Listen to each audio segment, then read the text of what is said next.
12 rules. Not myths, not stories. Rules. Written on clay in a place called Nineveh, buried under the burned ceiling of a library that fell in 612 BCE, dug back out in the 1860s by a man named Austin Henry Layard and a self-taught banknote engraver named George Smith, and read for the first time in modern languages by scholars who understood, almost immediately, that they were not reading religion, they were reading procedure. The Sumerians did not describe the underworld the way later cultures described hell. They did not paint it as punishment. They did not moralize it. They described it the way an engineer describes a facility. There is an entrance. There is a gate protocol. There is a registration desk. There is a judicial council. There is a rotation of staff. There are demons who function as enforcement officers. There are rules that apply to visitors, rules that apply to the dead, and rules that apply to the gods themselves when they cross the threshold. And running underneath all of it is a single constraint that even the Inanna, the makers of humans, could not override. 12 rules. 11 that structure the place, one that binds the ones who built it. You are about to hear all 12 in the order the tablets present them, with the specific stories and the specific names attached, and with the specific reason each rule matters not just to the ancient dead, but to anyone alive right now who has ever tried to contact an ancestor, who has ever felt a presence in a room where someone died, who has ever wondered why the same figures show up in dreams for generations after the person is gone. The rules explain it, all of it. There is a reason none of this was taught to you in comparative religion class. There is a reason the standard translation of the Descent of Inanna leaves out the procedural language and turns the rule set into a poem. The procedural language is what matters. Every time a modern reader is handed the poetry version, the operational content is stripped out. It is like being handed the story of an airport without being told what a boarding pass is. Rule 1 first. But before Rule 1, 3 things you have to have straight, because the rules do not work without them. The first thing you have to have straight is the geography. The Sumerians called the underworld the Kur. The word means mountain or foreign country, or, in the technical priestly usage, the place below. The Akkadians called it Ereshkigal or Arali. It was located in the cosmology of the tablets, not somewhere abstract but somewhere physical, downward, reached through a specific route, entered through a specific set of gates, governed by a specific staff. The tablets are consistent about this across centuries. The place has an address. The second thing you have to have straight is the personnel.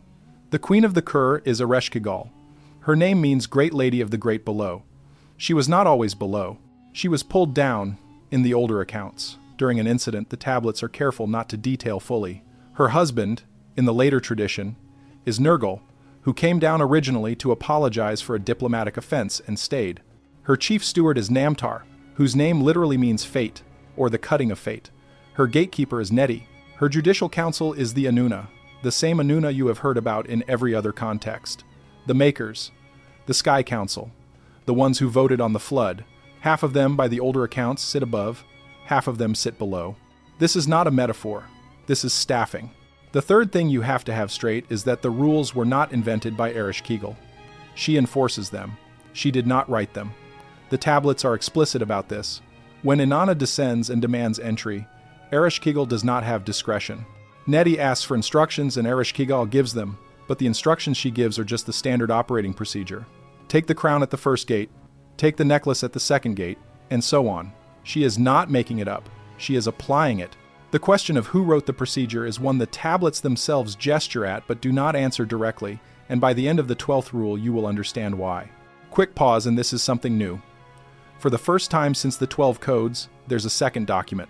It's called the 7 resets, every time the world was erased, matched against the sediment layers, and the checklist of signs for the 8th 4 are already active. Linked below, QR code on screen. That's all back to the video. Now, the 12 rules. They come to us primarily from 4 sources. The first is the poem known as Inanna's Descent to the Netherworld, preserved in Sumerian on tablets from the Ur-3 period and later, roughly the 21st century BCE onward. The second is the closely related Akkadian version, The Descent of Ishtar, which is shorter and sharper. The third is the poem called Nergal and Ereshkigal, which exists in 2 versions, an older short version from the Amarna archive in Egypt of all places, and a longer version from Sultantepe, in what is now southern Turkey. The fourth is a category of texts scholars call the Incantation series, particularly the great series Utuku Lemnutu, the evil spirits, and Maklu, the burning, which contain the operational rules for handling contact with the underworld from the living side. Across all 4 sources, 12 rules recur. Not always in the same order, not always with the same emphasis, but the same 12. And when you assemble them in operational order, first, what happens when a person arrives? Second, what happens during processing? Third, what happens during residence? And so on. You get a coherent document. That is what this is. The coherent document, in operational order, with the sources cited as we go, and with the practical consequences named as we go, because the tablets themselves name the practical consequences. They do not leave you to guess. One more thing before Rule 1. The rules apply to 3 categories of entity. Category 1, the ordinary human dead. Category 2, the special human dead, meaning kings, priests, the ones who died with the correct rites performed. Category 3, the gods, when they cross the threshold. Some rules apply to all 3. Some apply to only 2. Some apply only to the gods. And the 12th rule, the one even gods cannot break, applies to all 3, and is the reason the whole system exists, and is the reason the Inanna themselves have limits on what they can do about the situation on Earth right now. You will hear that in full at the end. Before that, a note on the sources, because you will hear names throughout this and you should know where the tablets are and who read them first. Ashurbanipal was the last great king of Assyria. He ruled from about 668 to 631 BCE from the city of Nineveh on the east bank of the Tigris, across from what is now Mosul in northern Iraq. He was, unusually for a king, literate. Not just literate, but fluent in Sumerian and Akkadian, both cuneiform script systems, at a level modern Assyriologists still marvel at. He sent scribes across the empire to collect copies of every important tablet he could find and had them transcribed into a central archive at his palace. That archive is what modern scholars call the Library of Ashurbanipal. When Nineveh fell in 612 BCE to a coalition of Medes and Babylonians, the palace burned. The clay tablets, being clay, did not burn away. They baked harder. They collapsed into the subfloors and were buried under 2,500 years of dust and rubble. Austin Henry Layard, a British diplomat and amateur archaeologist, dug them up in the 1840s and 1850s. Hormuzd Rassam, his Assyrian-Iraqi assistant, continued the excavation and pulled out most of what we now call the library. Somewhere in that pile, catalogued as Tablet K-162 among many others, was the text now known as The Descent of Ishtar. George Smith, working at the British Museum in the 1870s, was the one who read it and read the flood tablet, and had to sit down when he realized what he was looking at. The Descent of Inanna, the older Sumerian version, was recovered separately from tablets excavated at Nippur and other Sumerian sites, and was reconstructed piece by piece across the 20th century by scholars including Samuel Noah Kramer, who built the first comprehensive edition. Kramer's translation, published in the 1960s, is still the base text most modern editions build on, though additional fragments have been added and some readings have been revised. The Nergal and Ereshkigal poem is the strangest of the 4 in terms of provenance. The oldest copy was found not in Mesopotamia at all, but in Egypt, at the site of Tel El Amarna, in an archive of diplomatic correspondence from the 14th century BCE. Someone in the Egyptian court had a copy of the myth. Why is a question the tablets do not answer? The longer version was found at Sultantepe in Turkey, and dates from about the 7th century BCE. Same story. Different length, different emphases. The incantation series are technical documents. Utuku Lemnutu, the Evil Spirit series, runs to 16 tablets and describes in operational detail how to identify, negotiate with, and dispel various categories of underworld-associated entities that were understood to occasionally cross back into the living world. Maklu, the burning, runs to 9 tablets and covers the specific procedures for counteracting witchcraft, which in the Mesopotamian understanding meant the improper use of underworld-directed speech by living practitioners. These are not poems, these are manuals, and they contain, embedded in the procedures, the assumptions about how the underworld actually works. When you read them alongside the descent narratives, the 12 rules emerge with clarity. The scholars who assembled this understanding, including Kramer, Wilfrid Lambert, Erica Reiner, Gerald Cooper, Piotr Michalowski, Dina Katz, and many others, did not, for the most part, speculate about what the tablets meant. They translated, they annotated, they published. The interpretation of what the operational content implies about actual practice, about what the ancient priests believed they were doing, is largely left to the reader. The tablets say what they say. What they say, is that the underworld is a facility with rules, that the rules have specific enforcement mechanisms, that the mechanisms include specific personnel, and that even the gods who visit are subject to the rules while they are there. You are getting the operational reading, not the literary reading, not the comparative religion reading. The reading a project manager would give if handed the tablets as a set of specifications. One more piece of context, because it will matter throughout. The Sumerians had a specific word, me, spelled M-E, that refers to something like a rule, a decree, a divine ordinance, and a physical property all at once. The me are what makes the world function the way it does. Kingship is a me, priesthood is a me, weaving is a me, sexual union is a me. There are, according to the poem Inanna and Enki, at least 94 me, and the poem lists them by name. Some are abstract, some are concrete. All are considered to be actual entities that can be given, taken, held, stolen. Enki, the god of wisdom, is said to hold the me at his city Eridu. Inanna, in the poem, gets him drunk and takes them. The 12 rules of the underworld are also called me in some tablets. Specifically, they are called the me of the Kur, or the me of Ereshkigal. They are not moral commandments. They are ontological facts. They are the way the underworld is built. Breaking one is not a sin. It is a category error. It is like trying to walk through a wall. The wall does not punish you for trying. The wall simply is what it is, and your body cannot pass through it. And the consequences of the attempt fall on you not because the wall willed them, but because the geometry does not allow the alternative. That is the frame the tablets use. The rules are structural. They describe the physics of the place. And when a god enters and is stripped at the 7 gates, the god is not being punished by Ereshkigal. The god is being stripped because that is what the gate does. The stripping is the gate. The gate is the stripping. Any entity that passes through must leave behind what the gate takes. Hold that. It comes back at every single one of the 12 rules. And it explains, at the 12th rule, why even the ones who built the system are inside the system. 2 final notes on terminology. When you hear Inanna or Anunnaki in this script, the word refers to the great gods as a council, not one figure. A body, in the older Sumerian usage, Inanna refers to all the great gods together. In the later Akkadian usage, Anunnaki refers specifically to the great gods of the Underworld Council, as distinct from the Igigi, who are the gods of the upper regions. Some tablets are strict about the distinction, some are loose. When the tablets say Inanna in the Underworld context, they mean the judicial council that sits with Ereshkigal to render verdicts on the incoming dead. When they say Inanna in the sky context, they mean the Sky Council, the one that voted on the flood, the one that argued about humanity. Same word. 2 locations. Half of the group, in the older cosmology, sits below. Half sits above. There was, in the deep past, a full council. Something happened. The council split. That splitting is one of the events the tablets circle without ever describing in full. It is part of what Rule 11, the rotation rule, points at. The other terminology note, the word Gala, spelled G-A-L-L-A, refers to a specific class of underworld enforcement entity. The plural is Gala or Galu. They are not the dead. They are not the gods. They are functionaries, dispatched from the underworld to bring back those who owe. They appear in the Descent of Inanna as the ones who accompany Inanna back out of the Kur to seize her substitute.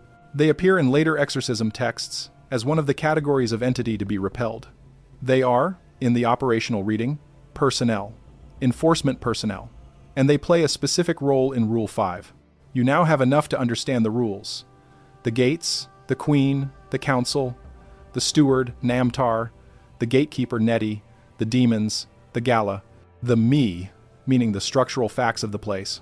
The 3 categories of entity the rules apply to, the 4 textual sources, and the frame, which is that these are not commandments but geometries, not moral rules but ontological facts, not things one is punished for breaking, but things one cannot break because the shape of the underworld does not permit it. Rule 1. Rule 1. No name enters that was not written first.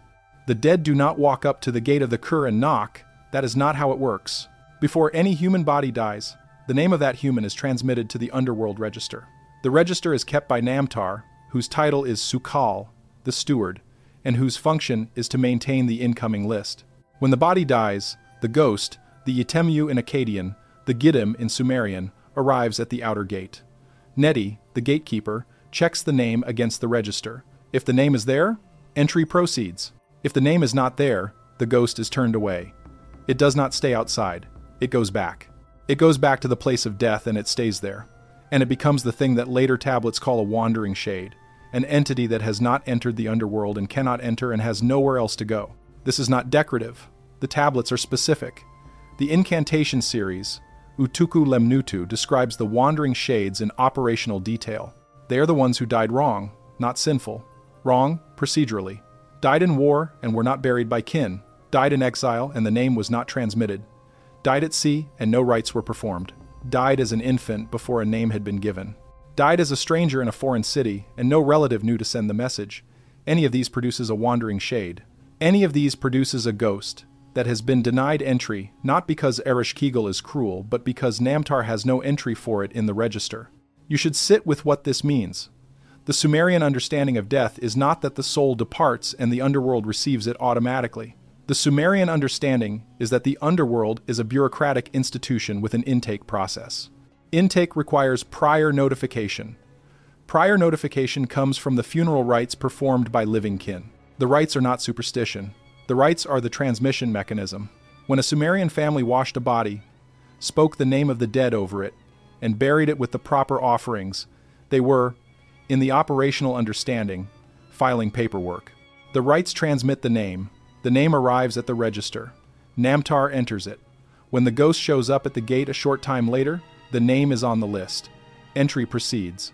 This is why, throughout Mesopotamian history, the worst curse you could put on an enemy was not that they would die, it was that they would die and no one would remember to perform their rites, that their name would not be transmitted, that their ghost would wander. This shows up in royal inscriptions as a threat against tomb robbers. If you disturb this tomb, the curse reads, "May your ghost not receive water, may your name not be entered in the register, may you become a shade with no place." That is not poetic hyperbole, that is a specific procedural threat. The tomb robber, in that theology, is being threatened with denial of underworld intake. The register itself has a specific name in some tablets. It is called the Tablet of the Inanna, or the Tablet of Namtar, or in some old Babylonian texts, simply the Great Tablet. It is described as a physical object, kept in a specific place in the underworld, updated continuously as names come in. When a person dies whose name is on the tablet, Namtar sends a functionary, usually Gala in the enforcement class, to escort the ghost from the place of death to the outer gate. The escort is not a courtesy, it is a control measure. Left to itself, a ghost might not find the way. The Gala ensure arrival. The Gala present the ghost at the gate. Neti checks the name. Entry proceeds. Now, the question a modern listener will ask, and the tablets do not entirely answer, is who writes on the tablet? Who decides which names are entered before death occurs? The tablets say Namtar keeps the register. They do not say Namtar decides the contents. There is a passage in one of the Ur-3 laments that suggests the names are transmitted from above, from the Sky Council, that the Inanna of the upper region determine who dies and when, and transmit the roster downward. If that reading is correct, and there is scholarly debate about whether it is, then the register is a coordination document between the upper Inanna and the lower Inanna, and Namtar is essentially receiving orders. He does not decide. He records.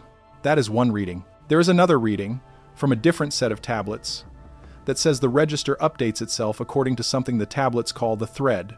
The thread is the same concept from other Inanna material. It is the lineage record, the genetic and generational tracking of every human person, considered as a continuous line running from the earliest ancestors down to the present. In this second reading, the register is not written by anyone.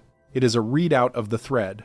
When the thread of a given individual approaches its terminus, the name pops onto the register automatically, and Namtar sees it appear. He does not know why or when a specific name will surface. He only knows it has surfaced, and he schedules the intake. The tablets do not resolve which reading is correct. Both are present. Both may be partially correct. The important operational fact is that from Namtar's position, and from Neti's position at the gate, the register is authoritative. If the name is on it, the ghost enters. If the name is not on it, the ghost does not enter. There is no appeals process. There is no manual override. Neti does not have discretion. Ereshkigal, when she is asked, and she is asked in more than one poem, does not overrule the register. The register is what it is. What are the consequences of this rule for the living? They are considerable. First, the rites matter. not because the gods are watching to see if you performed them, but because the rites are the transmission. Second, the timing matters. There is a window, in the Sumerian understanding, between death and intake. If the rites are not performed within a certain period, some tablets say 7 days, some say 30, some are vague, the ghost cannot be added to the register retroactively without significant effort. The window closes. The ghost becomes a shade. Third, the location of death matters. Deaths that occur far from home, in foreign countries, at sea, on battlefields where no witness survives, are the deaths most likely to fail the transmission. The Sumerians developed elaborate substitute rites for this precise situation. Empty tomb rituals, name-speaking ceremonies, in which the family would ritually enact a burial even though there was no body, in order to force the transmission through. These rituals continued for centuries. They are recorded in the tablets as a standard practice. There is another consequence. The rule of prior registration means that the population of the underworld is finite and controlled. The Kur is not a place that admits everyone who dies. It admits only those who are registered. The unregistered dead accumulate on the surface, in a category the tablets do not fully develop but do acknowledge exists. This is one of the reasons the incantation series exists. The unregistered dead cause problems for the living. They are the shades that haunt houses, that afflict sleep, that produce the symptoms the Sumerian medical texts attributed to ghost hand, in Akkadian Kat Etemi, the touch of a ghost. The Kat Etemi diagnosis in the medical corpus refers specifically to symptoms caused by contact with an unregistered shade. The prescribed treatment involves incantations designed to persuade the shade to accept a substitute rite that will retroactively force its name into the register. The medical texts, plural, are extensive on this. Symptoms of Kat Etemi included headache, muscle pain, loss of appetite, night terrors, and in severe cases what the tablets describe as the wandering of the mind. The treatment involved several elements. A ritual specialist, usually a mashmashu, would identify the ghost through divination, learn its name if possible, and then either perform the rites that should have been performed originally or, if the identity could not be established, perform a general rite that named the shade as any of the unregistered wandering dead and directed it toward the underworld with a plea for Namtar to accept the belated intake. The rites sometimes worked. When they worked, the symptoms subsided. When they did not work, the treatment escalated to progressively stronger incantations, and eventually, in the worst cases, to the burning rituals of Maklu, which were understood to force the shade to depart even without formal underworld acceptance. You are getting the full operational picture because the rule cannot be understood without it. The rule is not just a note about the intake process. It is the foundation of an entire ritual economy that governed daily life in Mesopotamian cities for over 2,000 years. Every death produced ritual obligations. Every ritual obligation had procedural consequences. Every procedural consequence traced back to the register, and to Namtar, and to the gate, and to Nedi's check of the name. There is one more piece of Rule 1 that has to be named before we move on. The rule applies to the gods as well. When a god, in the tablets, descends into the underworld, the god must announce arrival. Inanna, when she reaches the outer gate, does not simply walk in. She stops. She names herself. She states her business. Nedi asks her to wait, goes to Ereshkigal, receives instructions, and returns. This entire process is a version of the intake procedure. The god is being checked. In Inanna's case, her name is announced, and Ereshkigal, hearing it, has a strong reaction. The tablet describes her biting her lip, striking her thigh, and asking specifically what her sister could possibly want here. The reaction is not because she does not recognize the name. It is because she recognizes it and knows Inanna does not have registered business here. Ereshkigal then gives Nedi a specific set of instructions that will process Inanna according to the rules that would apply to any entity attempting entry without proper registration. Those instructions produce the 7-gate sequence, which is Rule 2. But before Rule 2, notice what has just happened.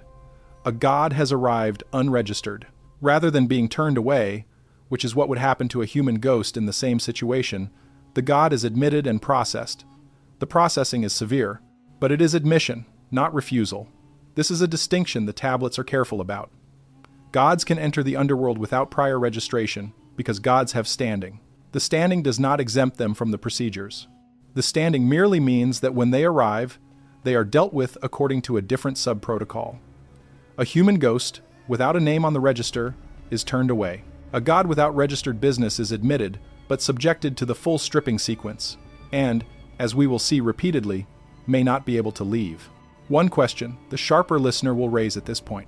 If Namtar's register is authoritative and cannot be overruled, and if the rites are the transmission mechanism, what happens in the case of a person who died and was properly buried by kin, but whose name was, for whatever reason, entered incorrectly?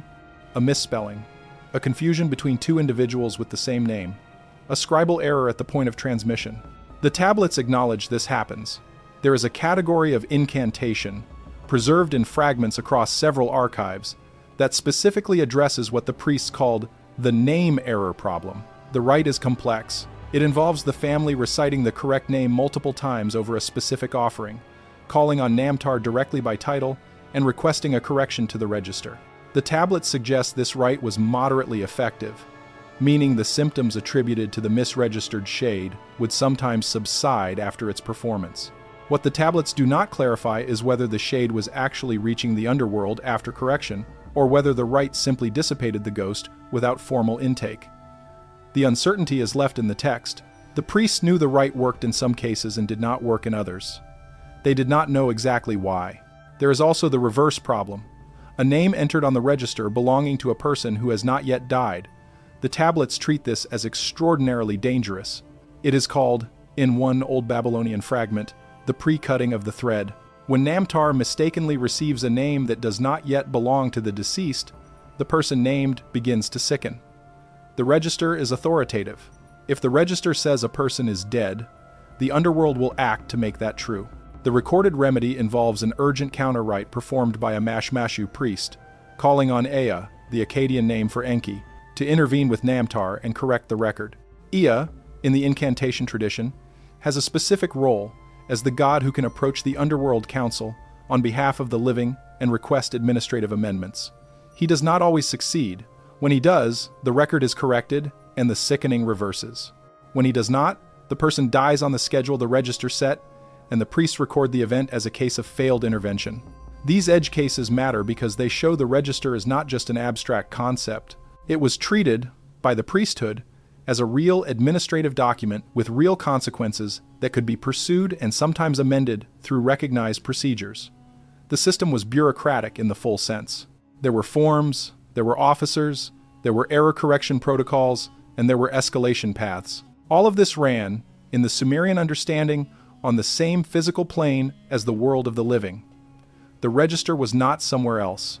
It was somewhere below, reachable in principle by the right speech, addressed to the right entity at the right time. Rule 1, then. No name enters that was not written first. For the human dead, this means the rites are the transmission. For the gods, this means arrival is announced, standing is checked, and entry proceeds under a different sub-protocol that produces additional obligations. For the living, this means the entire ritual apparatus around death exists to ensure the transmission occurs on time and correctly, and that error correction pathways exist for the cases where transmission fails or misfires. That is Rule 1. Rule 2 now, which is what happens at the 7 gates. Rule 2. Everything you brought must be surrendered at the 7 gates.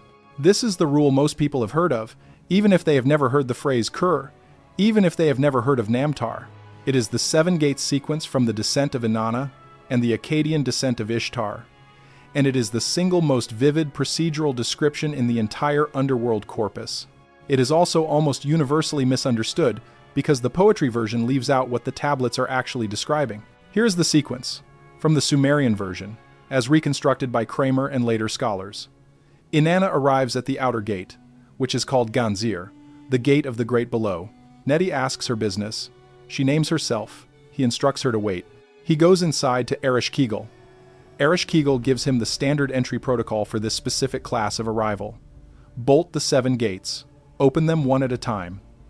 At each gate, take one of her adornments. Bring her to me, stripped and bowed. Neti returns to the outer gate. He opens it. Inanna steps through, the first gate. At the first gate, Neti takes her crown of the plain, the Shugura. Inanna asks why. Neti says, "Be silent, Inanna. The rites of the underworld are perfect." She proceeds. The second gate. He takes the rod of lapis lazuli, her measuring rod. She asks why. He gives the same answer. The third gate. He takes the string of small lapis beads from her neck. Fourth gate. he takes the twin stones from her breast. 5th gate, he takes the golden ring from her hand. 6th gate, he takes the breastplate. 7th gate, he takes the pala garment, the royal robe, her final covering. She stands naked before her sister. Ereshkigal renders the sentence. The Inanna, the judicial council, ratify it. Inanna is struck. She becomes a corpse. She is hung on a hook on the wall. That is the sequence. Now hear it operationally. At each gate, Neti takes not a piece of jewelry but a piece of function. The Sumerian names of the 7 items are not accidental. Each one is a specific me. Each me is a specific capacity. The crown of the plane is the me of authority. The measuring rod is the me of judgment, meaning the capacity to render measured decisions. The lapis beads at the neck are the me of speech, meaning the capacity to command with voice. The twin stones at the breast are the me of attraction, meaning the capacity to draw others toward one. The golden ring at the hand is the me of grasp, meaning the capacity to hold and to take. The breastplate is the me of protection, meaning invulnerability to attack. The pala garment, the royal robe, is the me of sovereignty itself, the outermost layer, the identity as ruler. At each gate, one me is stripped. By the 7th gate, all 7 of the layered capacities that constitute a functioning sovereign are removed. What arrives before Ereshkigal is not a queen. It is not even a person, in the full sense. It is a body with a name attached, and nothing else. This is the rule. Nothing crosses fully clothed. Every layer of function that constitutes a self on the surface must be removed at the boundary. What passes through is the residue, the name, the bare consciousness. What is stripped goes into holding. Neti keeps the items, in the tablet's description, at the gates themselves. They are not destroyed, they are held. They can, in principle, be returned. This becomes important in Inanna's case because the return is what makes the exit possible. On the way back out, she reclothes at each gate. But the reclothing costs, in a way we will hear about at Rule 5. The number 7 is not arbitrary. The Sumerian cosmology is layered. The heavens have layers. The underworld has layers. The number 7 recurs in many contexts. 7 great gods, 7 demons, 7 sages, and here, 7 gates. Each gate is a threshold between layers of the descent. The Kur is not one room. It is a nested structure. And to reach the innermost layer, where Ereshkigal sits and where the judicial council meets, you must pass through 6 intermediate layers, each with its own gate, each with its own toll. The rule applies to gods, as we have just seen with Inanna. Does it apply to the ordinary human dead? The tablets suggest a modified version does. Human dead do not carry a crown, or a measuring rod, or the specific royal ornaments of a goddess. But every human dead person carries something, in the Sumerian conception. They carry their name, their body memory, their voice, their attachments, their skills, their status. At the gates, these are stripped, not the name, which passes through, but everything else. This is described in a passage in one of the Underworld hymns as the flattening. What was raised in life is made level. What was distinct in life is made general. The dead in the Kur are described repeatedly, across many tablets, as bird-like, feathered, hunched, all similar, all diminished, all reduced to the same posture. This is not because Ereshkigal is cruel. This is because the 7 gates have done their work. Everything that made them distinct in life has been stripped at the boundary. There is a famous passage in the Epic of Gilgamesh, Tablet 7, in which Enkidu, on his deathbed, dreams of the underworld and sees the dead. He describes them as clothed in feathers like birds. He describes them as sitting in darkness, eating clay and drinking mud. He describes them, and this is the specific phrase, as those who go about in darkness. The image is bleak. It is meant to be. But it is not moral. Enkidu is not seeing punishment. He is seeing the ontological state of the fully stripped. What crossed the gates lost, at each threshold, one layer of the self. What remains is what remains. The rule matters for the living because it explains something important about the ritual apparatus around death. The Sumerian burial rites are not just transmission of the name to the register, as we saw in Rule 1. They are also a specific pre-preparation for the stripping. The corpse is washed. Ornaments are removed and placed as grave goods. The body is wrapped simply. The Sumerians understood, in operational terms, that whatever the corpse was buried with would either be surrendered at the gates or would create complications. There are prayers preserved in some rites that specifically address the surrender in advance. Take what must be taken, the prayer says. Do not delay us at the gates. The grave goods that were nonetheless buried were, in the sophisticated understanding, not intended to cross into the underworld with the dead. They were intended for the ghost during the interval between death and full intake. That interval, in some tablets, could be extended, and the ghost, before final descent through the 7 gates, might return briefly to the tomb, take a symbolic portion of the offerings, then depart for the intake procedure. The goods themselves were not carried into the kur, they stayed in the tomb. The Sumerians and later Mesopotamians knew this. They performed the offerings anyway, because the ghost needed sustenance during the interval, and because the ongoing offerings, performed for years and sometimes generations after the death, were understood to reach the ghost even after full intake through a mechanism that will be described in Rule 8, the messenger rule. Now, the specific case of Inanna is instructive because it shows the 7 gates from the perspective of a god, and gods do not usually experience the full stripping. This is Inanna's own doing. She descends of her own will, without registered business, claiming to attend Ereshkigal's mourning for the death of Ereshkigal's husband, Gugalana, the great bull of heaven. Ereshkigal does not accept the pretext. She invokes the standard protocol for uninvited arrivals with divine standing, which is the full 7-gate sequence. Neti applies it. Inanna is stripped. Ereshkigal, when Inanna arrives naked, does not welcome her. She calls the Anuna. The Anuna render judgment. The judgment is death. Inanna is struck by the eye of death, one of the mechanisms of underworld judicial action, and becomes a corpse. The corpse is hung on a hook. Read closely. This is not personal enmity. This is procedure. Ereshkigal is applying the rule.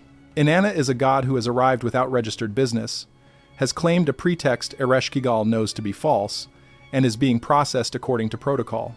The judgment falls. The eye of death strikes.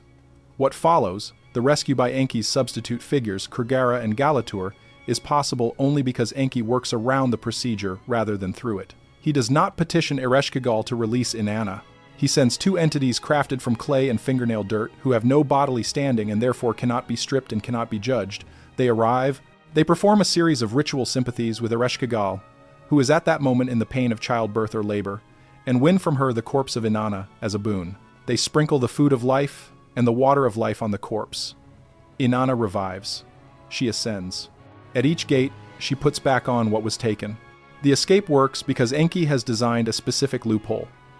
Kurgara and Galatur are not gods, not humans, not ghosts, not demons. They are constructions.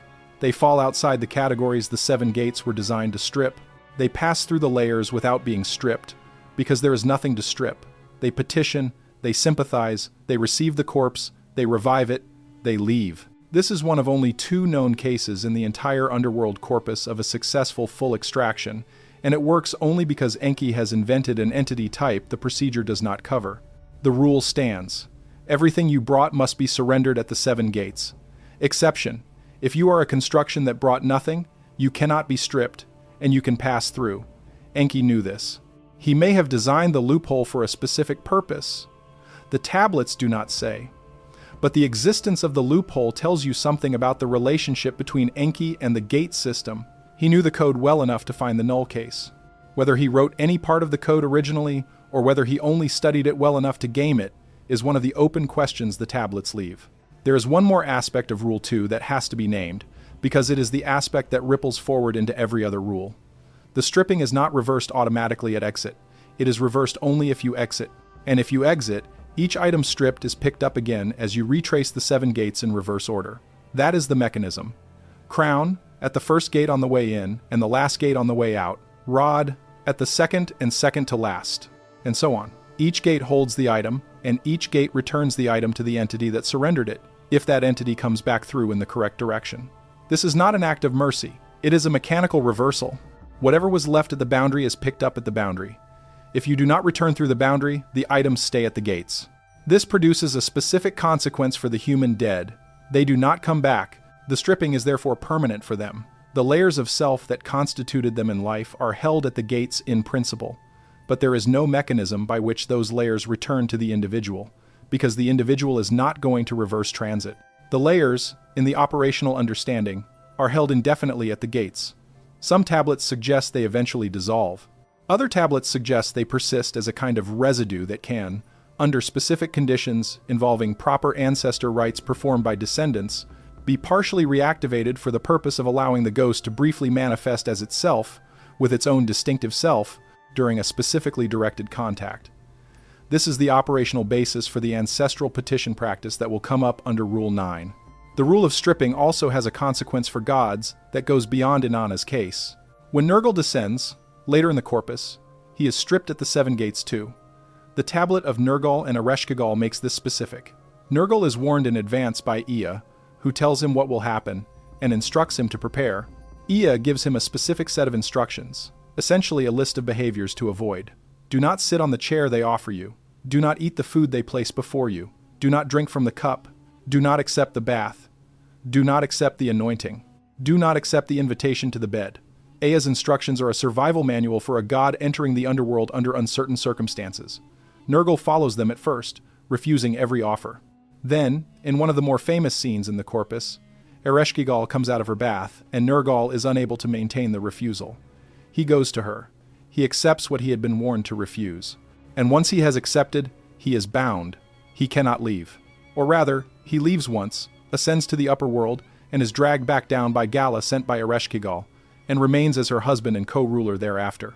The Nergal case shows that even with pre-instruction from Ea about how to survive the seven gates and the internal protocols, a god who accepts even one binding element becomes subject to the retention rules. The stripping is only the first stage. The second stage is the acceptance of hospitality, and hospitality accepted binds. This is a direct bridge to Rule 3. That is Rule 2, the seven gates, the stripping, the layered structure of the Kur, the nullification of function at each threshold, the reason the human dead appear diminished, the reason grave goods do not cross, the reason Inanna was stripped despite being a god, the reason Enki's substitutes could pass through unstripped, the reason Nergal, even with warning, was bound.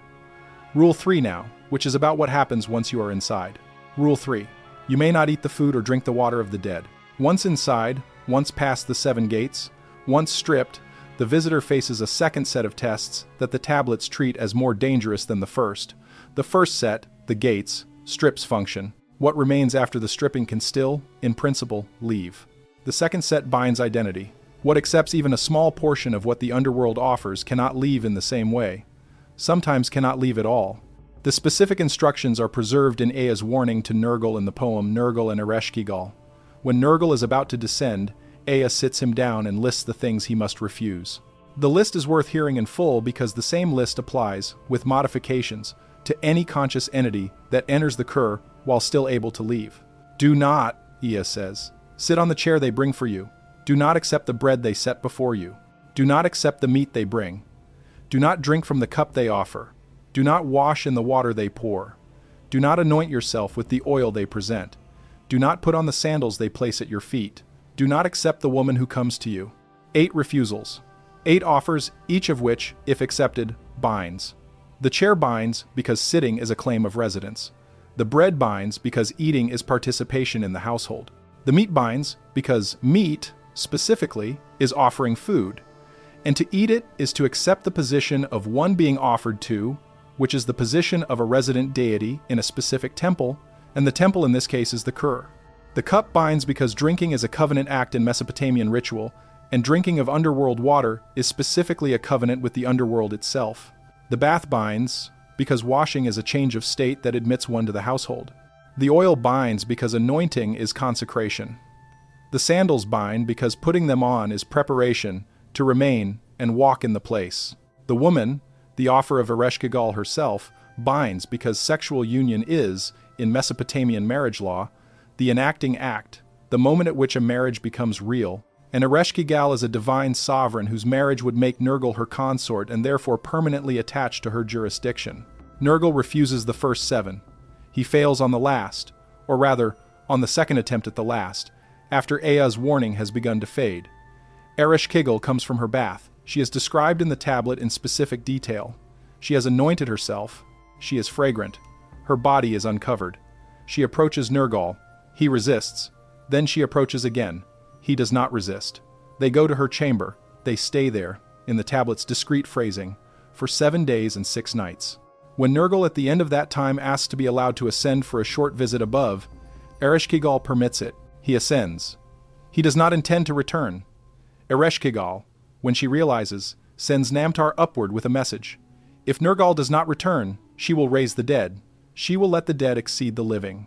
She will overturn the order of the two worlds. This is not a metaphor.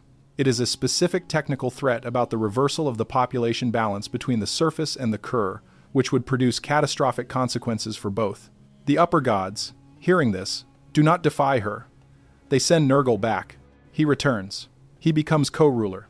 This is the poem's ending in both surviving versions. Now, notice what the poem is actually about. It is a case study in the binding effect of underworld hospitality. Ea knew the rule. Ea taught Nergal the rule. Nergal, under duress, broke the rule at the 8th item, and the tablets treat this as a specific technical binding that could not be undone by upper council intervention. Even the great gods above could not free Nergal from the binding, because the binding was structural, not political. He had accepted, he had entered, he had joined. The Kur had received him as a resident. The rules of the place made him permanently attached. There is a broader form of this rule that applies not just to gods, but to any conscious visitor to the underworld who is not one of the registered dead. The rule, generalized, is this: what crosses the threshold and consumes what the threshold offers becomes what the threshold contains. This is not a moral pronouncement. It is an ontological one. To eat the food of the dead is to become, in a specific technical sense, one of the dead. This has consequences for the incantation priest tradition and for the practice of oracular contact with the underworld. Priests who reached out toward the Kur in their rituals were specifically warned not to accept anything that the entities on the other side might offer. Not information, not tokens, not names, not favors. Every offer was understood to carry the risk of binding. The one-way flow was toward transmission of a specific query and reception of a specific answer, and even this had to be managed carefully so that the query itself did not become an acceptance of what the underworld was offering in response. The parallel case in Greek myth of Persephone and the pomegranate is not a coincidence. The story is structurally identical. A goddess descends. She is offered food, she eats, she is bound. She must return for a portion of every year, in perpetuity, because the eating created a mechanical attachment. The Greek version simplifies to a single food item, 6 seeds, 6 months. The Mesopotamian version is more elaborate and more procedural. But the underlying rule is the same. Consumption of underworld food produces retention in the underworld. There is a specific human application. The Sumerians and Akkadians had strict rules about food offerings placed at graves and in domestic ancestor shrines. The offerings were for the ghost. Living people, in principle, could not eat them without ritual consequences. In practice, the priesthood developed protocols for consuming leftover offerings after they had been formally reclaimed from the ghost by prayer, but the underlying anxiety about food that had touched the dead persisted. This anxiety shows up in the medical texts. Consumption of offering food outside proper protocol was one of the etiologies for certain diseases. The reasoning traced back to Rule 3. Food that had crossed into the dead's category could not simply cross back. To eat it was to take on a small piece of the underworld's binding, and small pieces could accumulate. The medical texts describe symptoms attributed to this: weakness, loss of appetite for normal food, a pull, described in Akkadian as the drawing, a sense of being called towards something that could not be identified. Priests treating these symptoms would perform reversal rites specifically framed as offering the accumulated binding back to the underworld through substitution. A small quantity of food would be prepared, prayed over, and disposed of ritually, with the specific formula that this food is offered in place of what was taken from the offering. The rite, when performed correctly, was understood to release the accumulated binding and restore the patient to full participation in the living world. The scaling from ordinary humans to gods is direct.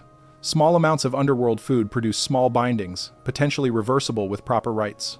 Large amounts, or specific categories of offering food consumed formally, produce larger bindings. A full ritual meal in the Kur, offered by Ereshkigal herself, is total binding. Nergal's case was total binding. Inanna, notably, was not offered the meal. She was struck down before the hospitality sequence began, because her entry was contested, and Ereshkigal, on Nedi's advice, applied the punitive protocol rather than the hospitality protocol. Inanna's rescue was therefore possible in a way Nergal's would not have been, because Inanna had not eaten. Her body was a corpse on a hook. Her ghost had not yet been fully processed through hospitality. The revival by the water and food of life sprinkled by Kurgera and Galatur worked because the corpse had not yet accepted anything from the underworld. There was nothing binding it beyond the fact of judicial death, and the revival could reverse the judicial death mechanically. Had Inanna eaten before the judgment, no revival could have occurred, because the eating would have added a binding the revival could not undo. This is why Ea's warning to Nergal was so specific. Ea knew that judicial death was reversible under narrow conditions. Hospitality binding was not. He was trying to keep Nergal in the reversible category. Nergal fell out of it at the 8th item. There is a wider implication of Rule 3 that the tablets gesture at without stating in full. The Kur is set up in such a way that entities entering with any kind of standing are extended hospitality. The hospitality is not optional to offer, in the sense that the Underworld system generates the offers, whether or not Ereshkigal specifically directs them. The chair appears, the bread appears, the cup appears. Refusing them requires active vigilance. Any lapse produces acceptance. Ea's warning was necessary because, without it, a visitor would almost certainly accept, out of ordinary politeness or ordinary fatigue, at least one item. Nergal, who was warned, still failed. An unwarned visitor would fail more completely. This means, in the operational understanding, that the Kur is a place where any conscious visitor is likely to become permanent, and where the specific protocols for temporary visits were closely held knowledge, transmitted only to those who needed them. Enki, in this reading, is one of the few entities who could visit the Kur and return, because he knew the protocols perfectly. In the myth of Inanna and Enki, Enki is said to have descended to retrieve certain me that had been lost to the underworld. He returned. He returned with what he went for. The tablet does not describe his procedure in detail, but the fact of his successful return, given Rule 3, implies he refused every offer and touched nothing that would bind him. He was the exception that proves the rule. Almost no one else in the entire corpus descends and returns fully free. There is one further subtlety about Rule 3 that has to be named before we move on.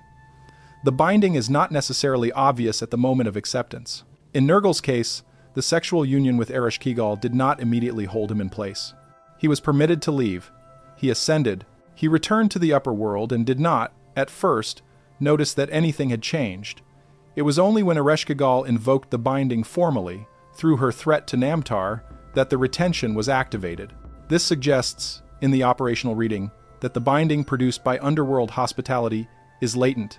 It is a pre-authorization to detain. Ereshkigal may or may not exercise it. In Nergal's case, she did.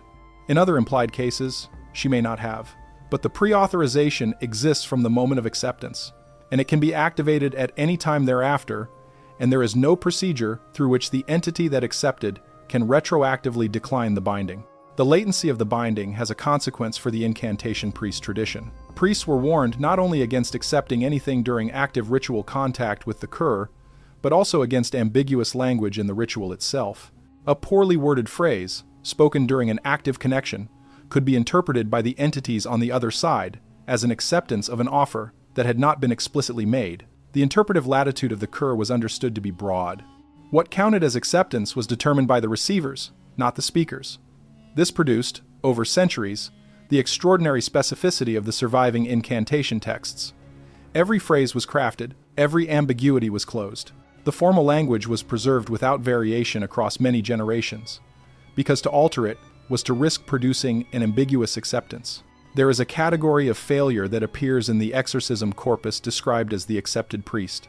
This refers to a mashmashu who, during a ritual, unintentionally spoke a phrase that could be construed by the entity on the other side as acceptance of a specific offer. The priest, after the ritual, would begin to show symptoms of the drawing. The same symptom described earlier for consumers of tainted offering food, but more severe. The treatment was elaborate. It involved another priest, usually a senior colleague, performing a specifically countering ritual designed to formally disavow the earlier acceptance. The success rate was described as variable. The corpus includes cases in which the countering rite worked and cases in which it did not. In the cases where it did not, the affected priest, according to the texts, would eventually be taken. The word used is a specific term meaning drawn under, and it referred to a death that was understood to be the activation of the latent binding rather than an ordinary end. This is the mechanism the rule enforces. It is not, again, a moral rule. It is a structural fact about how the connection between the surface and the Kur operates. The connection is asymmetric. Language transmitted from the surface is interpreted by the receivers with maximum latitude, Language transmitted from the Kur is interpreted by the sender with maximum literalness. This asymmetry produces the danger. A living speaker who is imprecise or ambiguous can inadvertently authorize things the speaker did not intend. The Kur, receiving the ambiguity, resolves it in the direction of its own interest, which is the acquisition of new residents. That is Rule 3. Do not eat, do not drink, do not accept the chair, do not accept the bath, do not accept the oil, do not accept the sandals, do not accept the union. Every acceptance binds. Small acceptances produce small bindings that may sometimes be reversed. Total acceptance is total binding. Latent bindings from ambiguous acceptances may be activated at any time. This rule constrains gods more than it constrains the human dead, because the human dead are already fully in-processed and have no residual freedom to protect, while gods and other conscious visitors are exactly the entities the rule is designed to catch.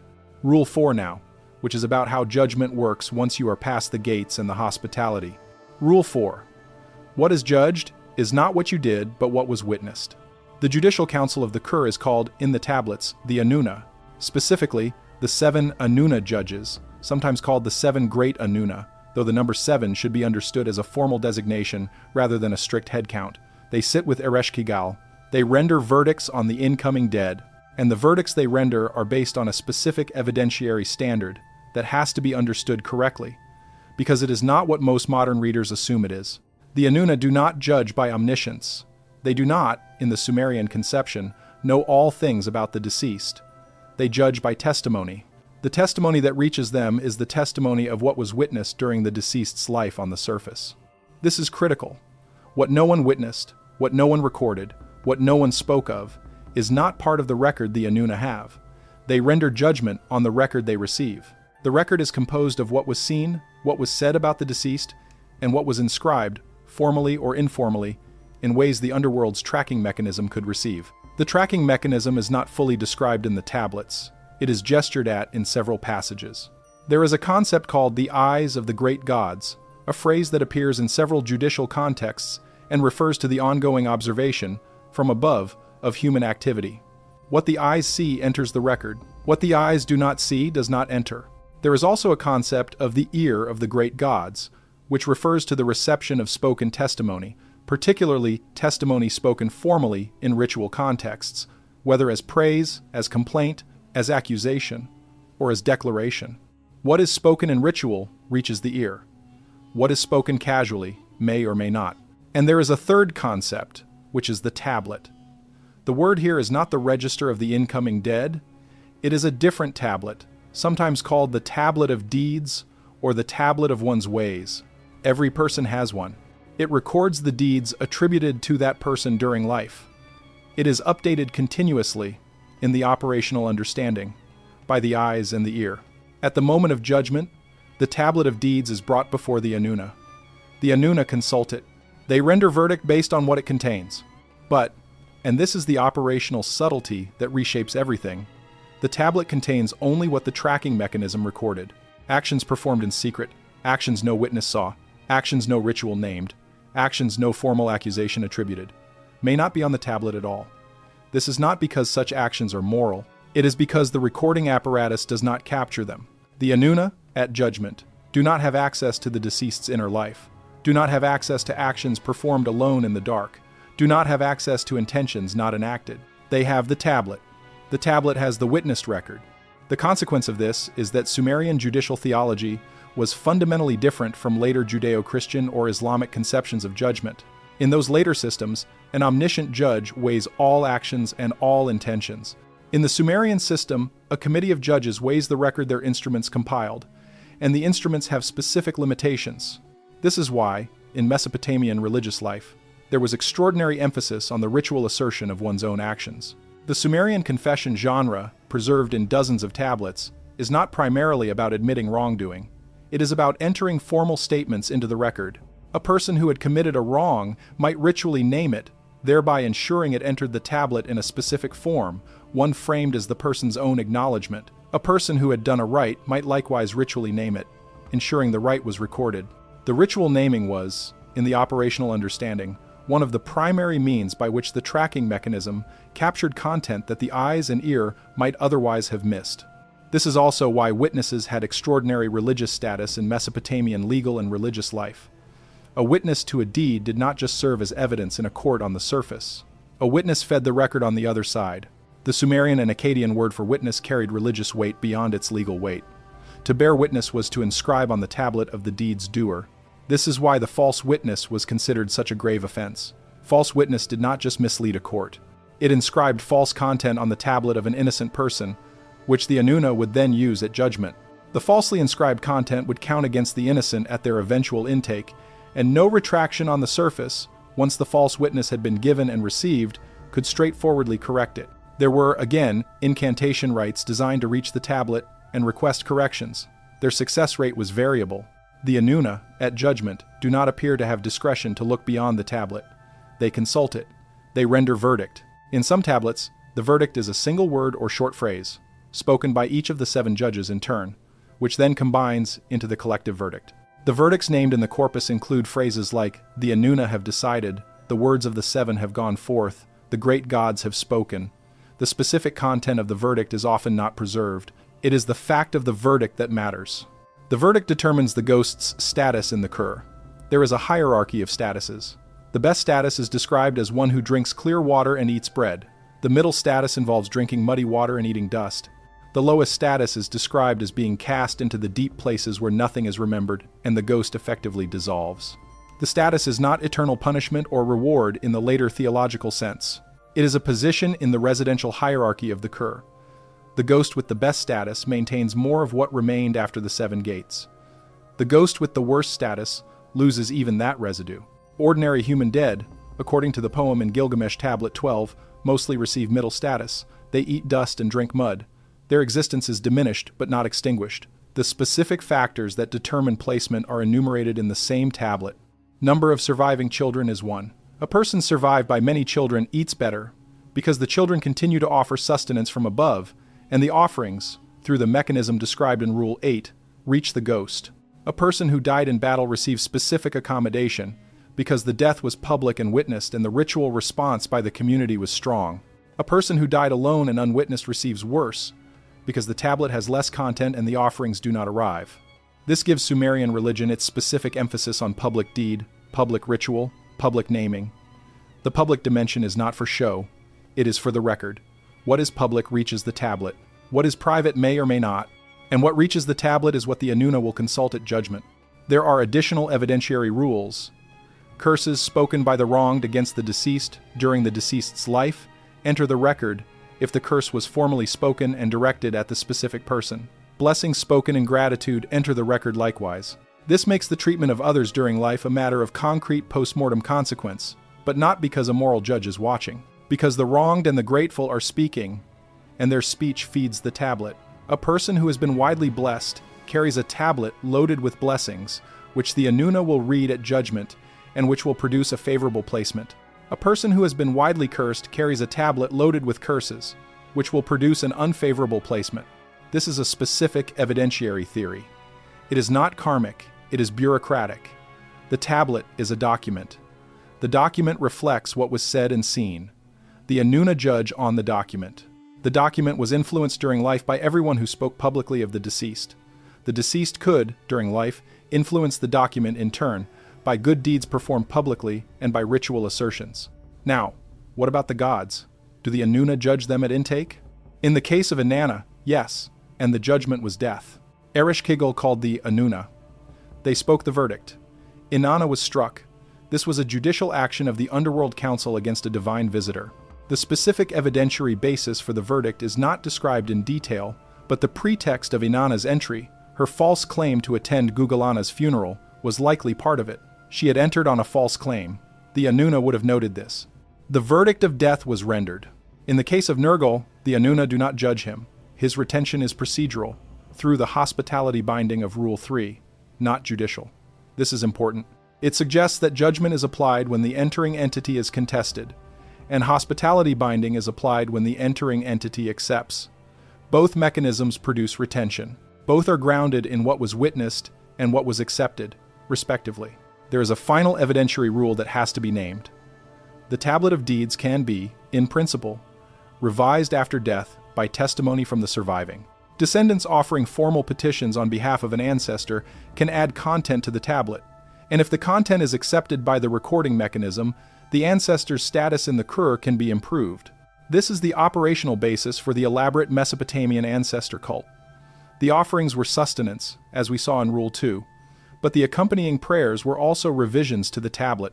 Every properly offered prayer for the dead was, in the operational understanding, a piece of testimony fed to the record, which could then be consulted by the Inanna in a re-review of the ancestor's placement. Re-reviews were possible. They happened. The corpus preserves accounts of ancestors whose status was improved through the accumulated prayers of successive generations. There is a further consequence of Rule 4 that has to be named, because it explains a great deal about how ancient Mesopotamian society organized itself. If the tablet is fed by public act, and if public act determines the ghost's placement, then a rational human, given the operational understanding, would organize life around the production of favorable testimony.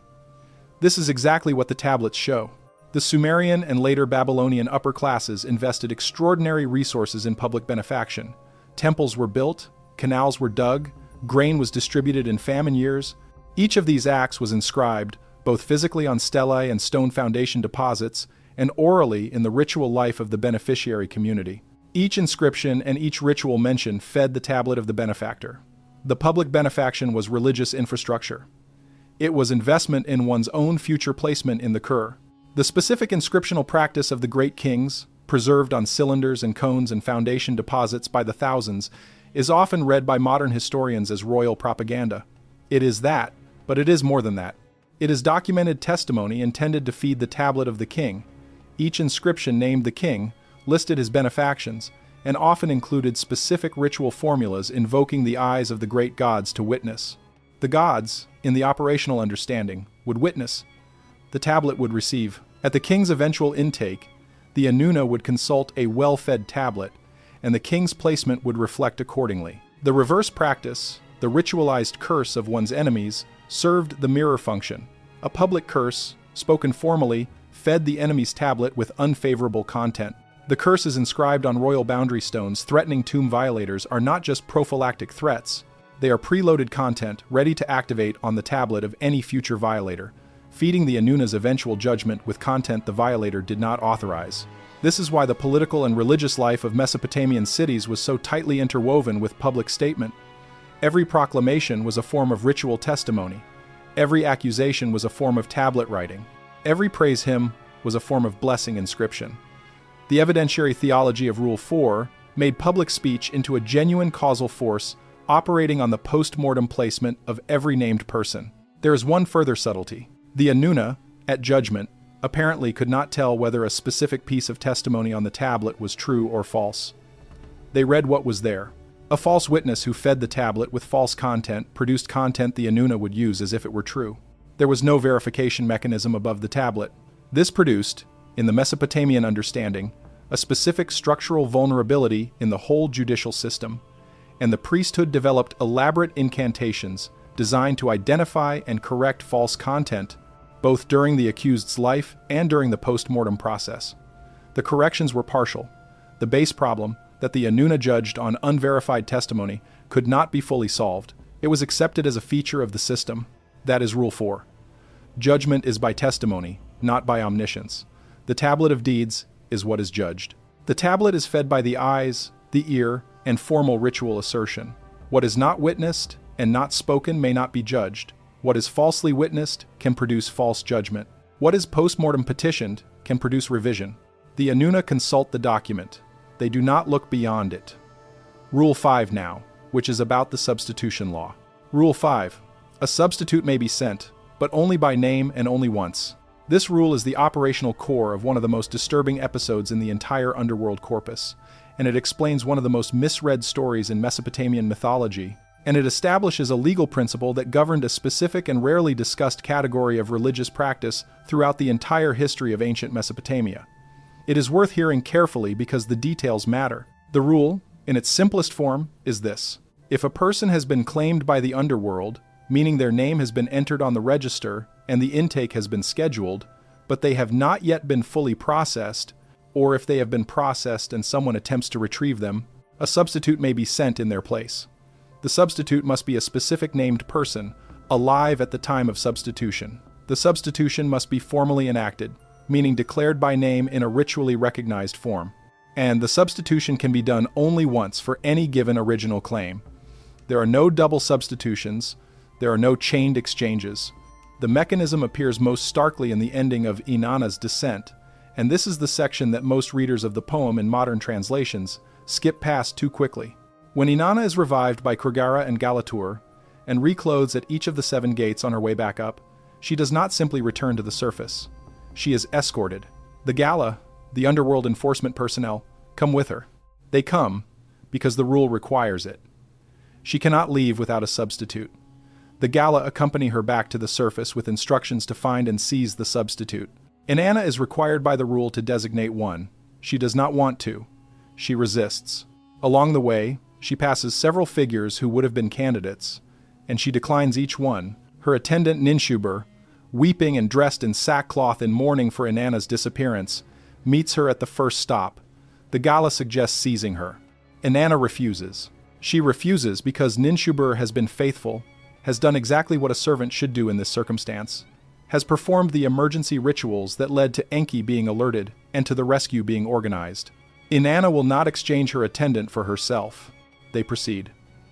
She meets her son Shera at Umma. He is dressed in sackcloth, mourning her. The Gala suggests seizing him. Inanna refuses. He has honored his mother. She will not exchange him. They proceed. She meets her son Lulal at Bad Tabira. Same scene, same refusal. They proceed to Uruk, to the sacred quarter of Kulub. There, seated on a throne, dressed in fine garments, not in mourning at all, is Dumuzi, her husband, the shepherd king. He has not mourned.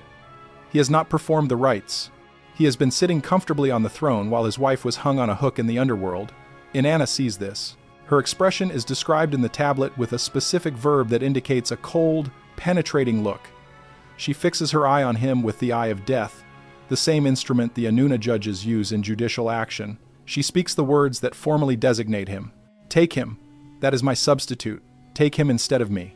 The Gala sees Dumuzi. He runs. He begs the sun god Utu, who is his brother-in-law, to transform him into an animal so he can escape. Utu does. The Gala still find him.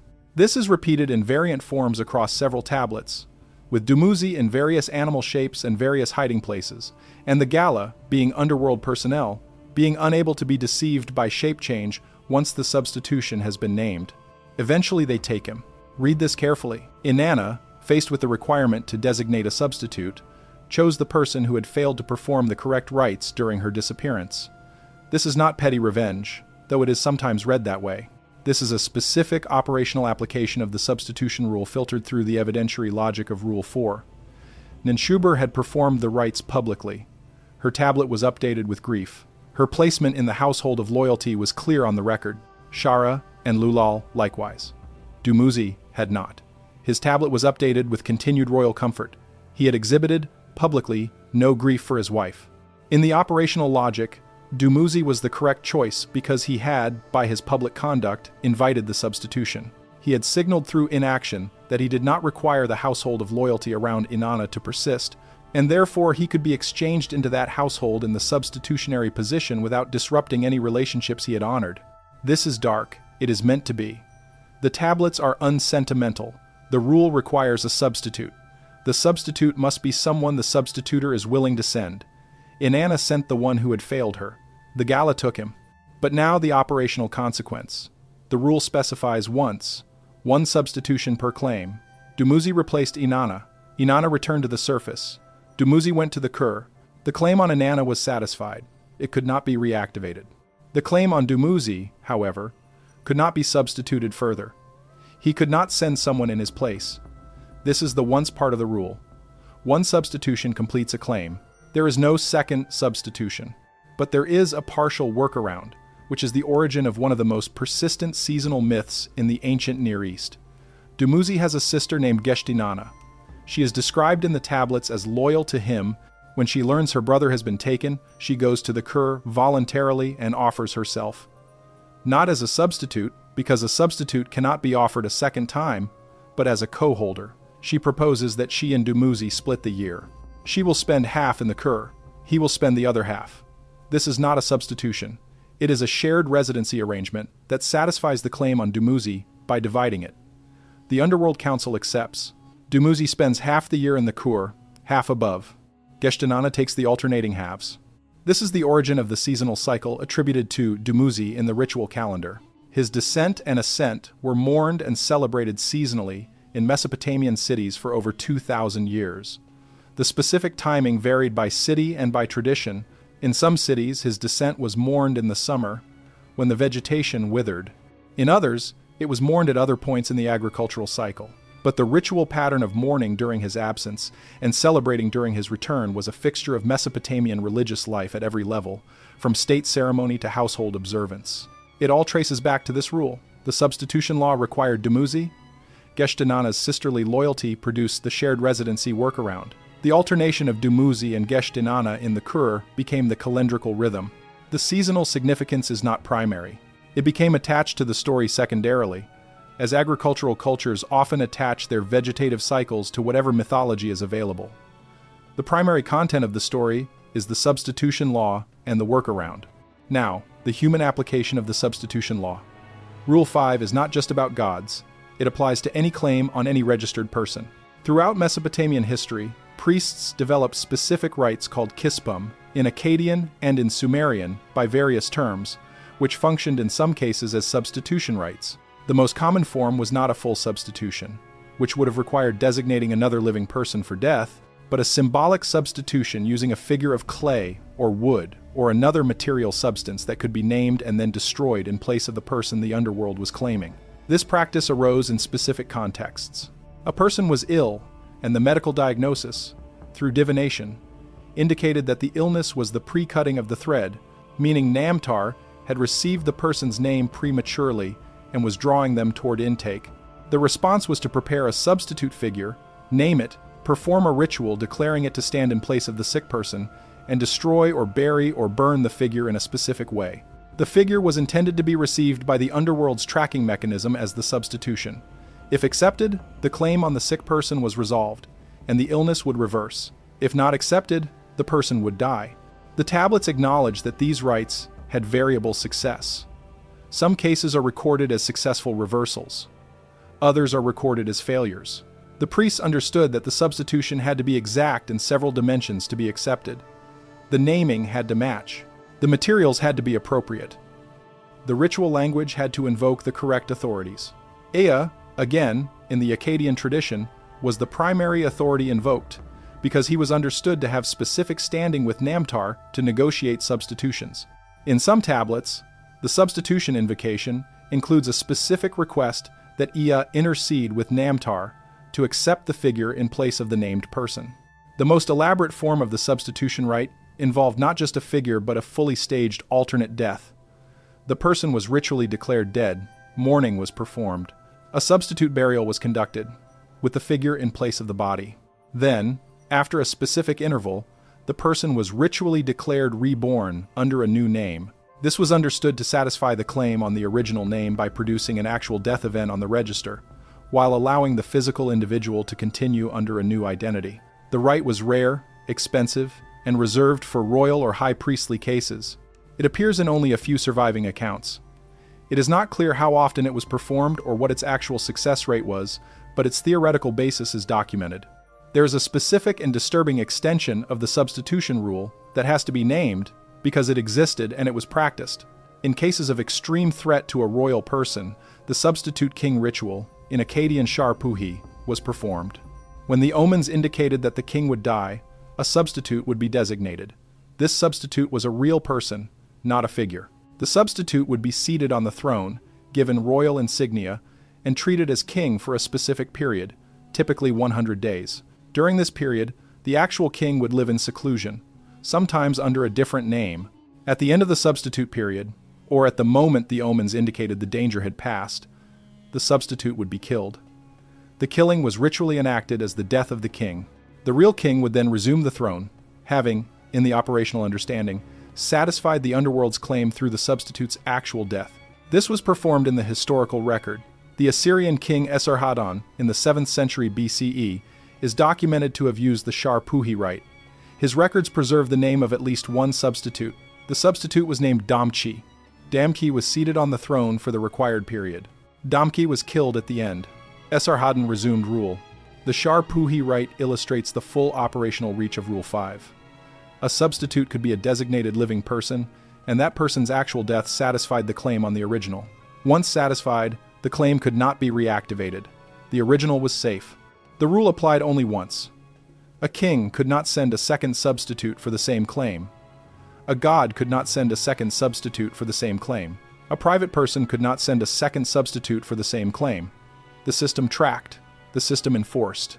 Attempts to double substitute were noted in the tablets as failures, sometimes with catastrophic consequences for the person who attempted the second substitution, because Namtar, on receiving the double request, would treat the second designation as the original substitution, actually claiming both parties, and take them both. There is a broader ethical and structural consequence of Rule 5 that has to be named. The substitution law creates, in the Sumerian cosmology, a permanent moral tension. It is a law that permits the exchange of one life for another under specific conditions. It is not a law that prescribes fairness. It is a mechanical rule.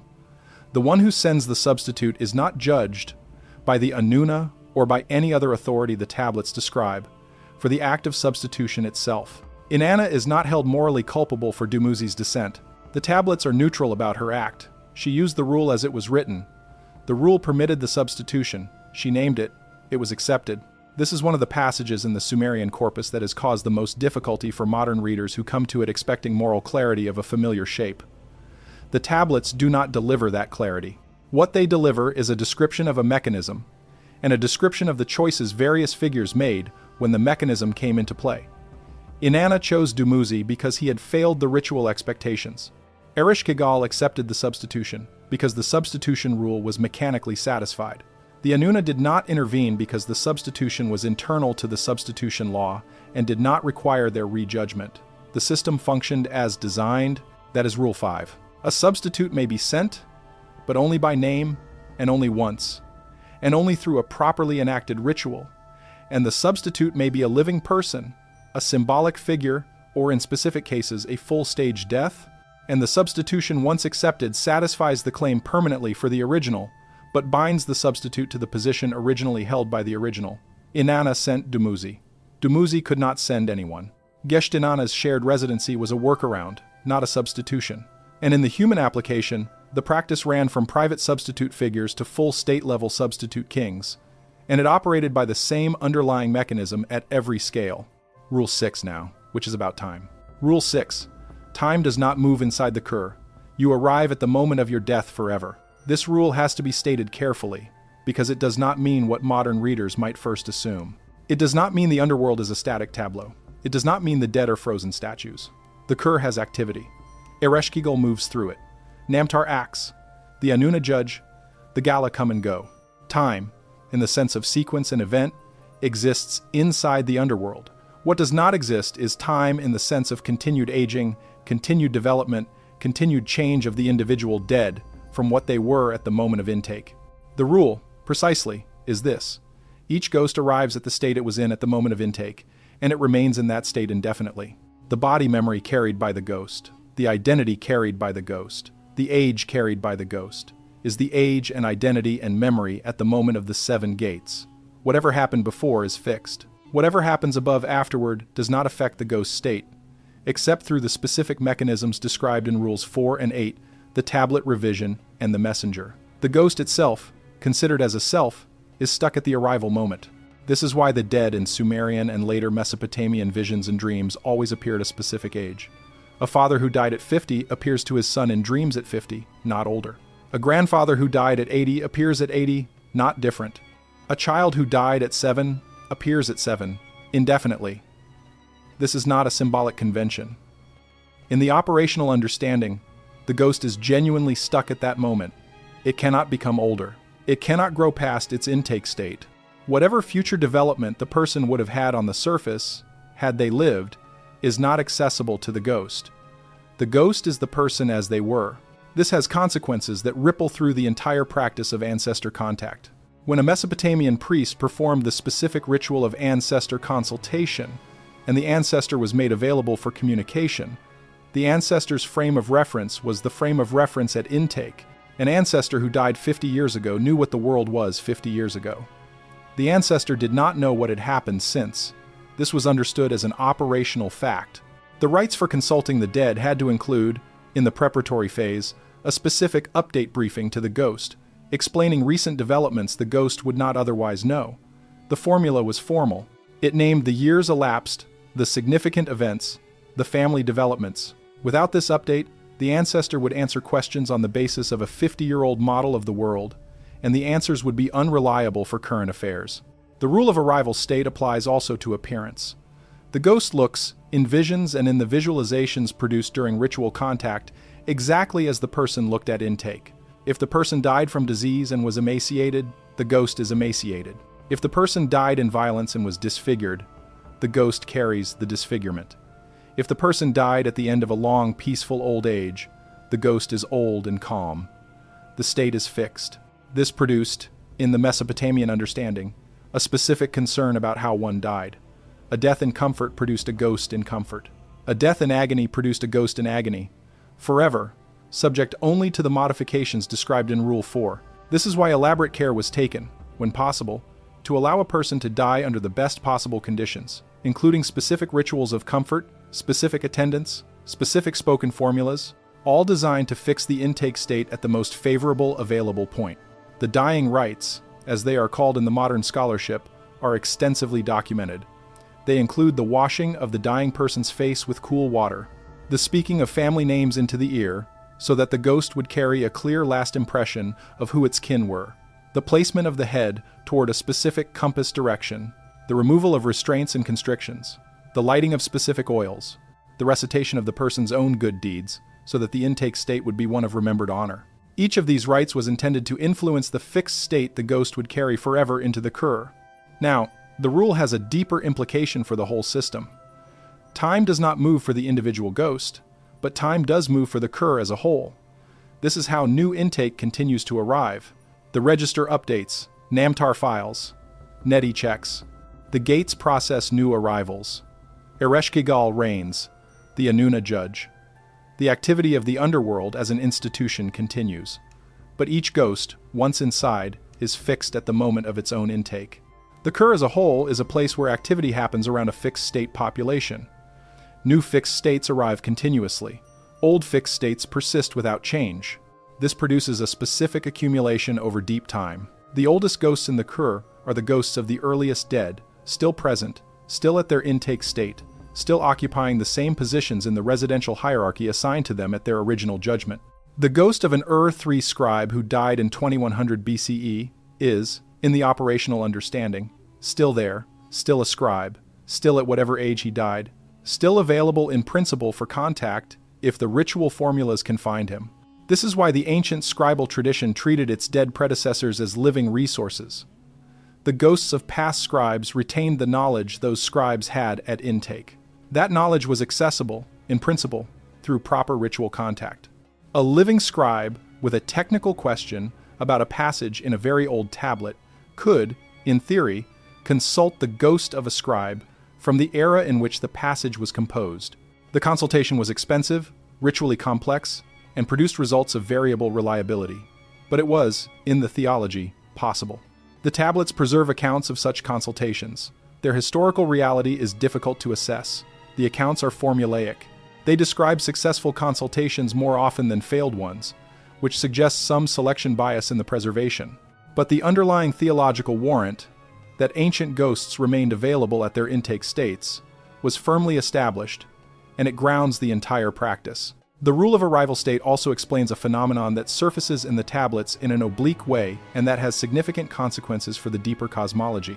When ghosts appear in dreams, they sometimes deliver messages that could not have originated with them at the moment of their death, because the messages concern events that occurred after their death. In the operational understanding, this should be impossible. A ghost's state is fixed at intake. How can it deliver news of what happened afterward? The answer, in the Mesopotamian understanding, is that ghosts do not always deliver news from their own knowledge. They sometimes act as conduits for communications originating with the Inanna or with other authorities in the kur, who receive information from the eyes of the great gods, who watch the surface continuously, and who can transmit content downward. A ghost, in this reading, is used by the Underworld authorities as a familiar mouthpiece to communicate with a specific living recipient. The recipient sees the ancestor, receives the message, and interprets it as coming from the ancestor. In fact, the ancestor is only the delivery vehicle. The actual source is a higher authority in the Underworld apparatus, which has content to convey. This distinction was known to the incantation priest tradition, and was one of the reasons careful divination was required to authenticate any purported ancestor communication. A priest receiving a dream message from an ancestor would perform additional divination to determine whether the message actually came from the ancestor's knowledge or from a higher source using the ancestor. The distinction mattered because the reliability, the interpretation, and the appropriate response varied depending on the actual source. The rule of arrival state has yet another dimension. It applies not just to the ghost's memory and appearance, but to the ghost's ongoing awareness of the surface. The ghost, at intake, retains awareness of the surface up to the moment of death. After intake, the ghost has awareness only of what is transmitted downward by messenger, by offering, by name-speaking, by the tracking mechanism. The ghost does not, in the operational understanding, watch the surface directly. The ghost's window on the world above is limited to what reaches it through formal channels. This limits the range of what the dead can know. A father who died in 1900 BCE cannot, in this cosmology, know what happened in 1800 BCE unless someone told him. Someone might have. Descendants perform ancestor rites. Offerings are made. Names are spoken. Each of these transmissions carries a small quantum of information. Over generations, an actively remembered ancestor accumulates a substantial ongoing awareness of family developments, current events as narrated in prayers, and news brought by more recently arrived kin. An unremembered ancestor has none of this. The ghost sits at intake state without update, forever. This is why the Mesopotamian ancestor cult was so labor-intensive. It was not just for the ancestors' comfort, it was to maintain their awareness. Every offering carried information. Every prayer updated their model of the world. The ongoing performance of the rites was, in the operational sense, keeping the ghost current. An abandoned ghost, one whose descendants died out or forgot the rites, gradually lost currency and became increasingly isolated at its original intake state. Its knowledge frozen at the moment of its own death, its awareness of the surface fading. Now, the rule applies with modifications to the gods who reside in the Kur. Ereshkigal is not fixed at an intake state because her situation is different. She was not intaked as a ghost. She was, according to the older tradition, moved down. The circumstances of that move are not fully preserved. Some tablets suggest she was originally a goddess of the upper world, associated with an early phase of the divine council, and was transferred to the Kur through a specific event that reshaped the underworld's leadership. She is, in this reading, not fixed but continuously present. Namtar likewise, Neti likewise, the judicial Inanna likewise. The staff of the Kur are not subject to the arrival state fix, because they are not arrivals. They are personnel. They operate the facility. Their consciousness and capacities are continuous. The gods who visit the Kur, like Inanna and Nergal, are subject to arrival state effects during their stay, if the stay is long. Inanna's stay was short. She did not experience significant arrival state effects. Nergal's stay became permanent. His arrival state effects were negotiated as part of his transition into being co-ruler. He was not fixed at a specific moment. He, like Ereshkigal, became continuously present. This suggests that the arrival state fix applies only to those in the residential hierarchy of the dead, not to entities who ascend to operational roles in the underworld apparatus. Nergal moved from being a visitor to being staff. Once staff, no fix. There is one further consequence of Rule 6 that has to be stated, because it becomes central to how the tablets describe the whole underworld system. The fixed intake state rule produces, over sufficient time, an accumulation of extraordinarily old ghosts. The Sumerian king lists and the mythological histories that accompany them suggest a chronology reaching back well before the flood. According to those chronologies, the earliest kings ruled for extraordinary spans. Alulim, the first king in some lists, ruled for 28,800 years at Eridu. Allogar ruled for 36,000 years. The lists continue with reigns of comparable length until the flood, after which reigns become historically normal. Modern scholarship treats these figures as symbolic. The operational reading of the tablets treats them as data. The ancient chroniclers meant them literally, in the sense of assigning specific durations to specific reigns. Whether the figures are accurate is one question. Whether the ghosts of those earliest rulers, if the king lists reflect any real chronology, would still be in the Kur is another question. The rule of arrival state says yes. If the earliest kings died and were properly intaked, their ghosts remain at their intake state. And they remain now, indefinitely, in whatever placement the Inanna assigned them at judgment.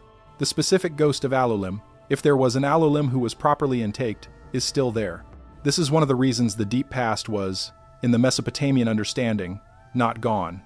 It was still present, in fixed form, in the residential hierarchy of the Kur. Priests who could reach far back through the ritual apparatus could, in principle, consult ghosts from any point in the accessible past, subject to the general reliability constraints and to the specific difficulty of reaching ghosts whose kin lines have died out and whose ongoing offerings have long since ceased. Abandoned ancient ghosts are difficult to contact but not impossible. The specific ritual for very old ancestor contact is preserved in fragmentary form. It involves an extended invocation naming the ghost's original city, the original context of the ghost's role, and appealing to the underworld authorities directly, rather than through the ghost's descendant line, since no descendant line exists. Whether any of these deep-time contacts ever succeeded historically is unrecoverable. The tablets describe them as theoretically possible. The archives do not preserve records of specific successful contacts with pre-flood era ghosts, or if they do, the records have not been identified as such. But the theological warrant is present, and the rule of arrival state is what grounds it. That is Rule 6. Time does not move inside the Kur for the ghost. The ghost arrives at the state of the moment of intake and remains there. The Kur, as an institution, has time and activity, but the individual dead do not develop. This produces specific consequences for how the dead can be consulted, what they can know, how they remain aware of the surface, and why the ongoing performance of ancestor rites was such an important part of Mesopotamian religious life. The gods in the Kur are exempt from the arrival state fix if they hold operational roles. The rest of the residents are fixed, and this fix is the reason ancestors appear in visions at the age they died, and it is the reason the dead do not simply know what has happened since they arrived. Rule 7 now, which is about the gods' subjection to the gate system when they enter. Before we move on to the next rule, stop for a second. What you just heard about time inside the Kur only makes sense on the full timeline next to the 6 resets before it. Water, fire, ash, it's all in the 7 resets, linked below. Grab it, come back, what's next builds on it. QR code is on your screen. Rule 7. The gods themselves must obey the 7 gates when they enter. This rule is implicit in the descent of Inanna, as we have already seen, but it deserves its own operational treatment because it establishes a specific principle that the underworld system is not subordinate to the divine authority of the visitors, but the visitors are subordinate to the system, for as long as they are inside it. This is not a small point.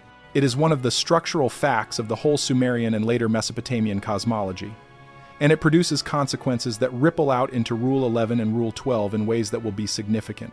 The rule stated simply is this: any conscious entity that crosses the outer gate of the Kur is processed by the gate system, regardless of that entity's standing on the surface. Kingship above does not exempt from stripping. Priesthood above does not exempt. Divine Council membership does not exempt. Nothing above exempts. What crosses the boundary is bound by the boundary's protocols.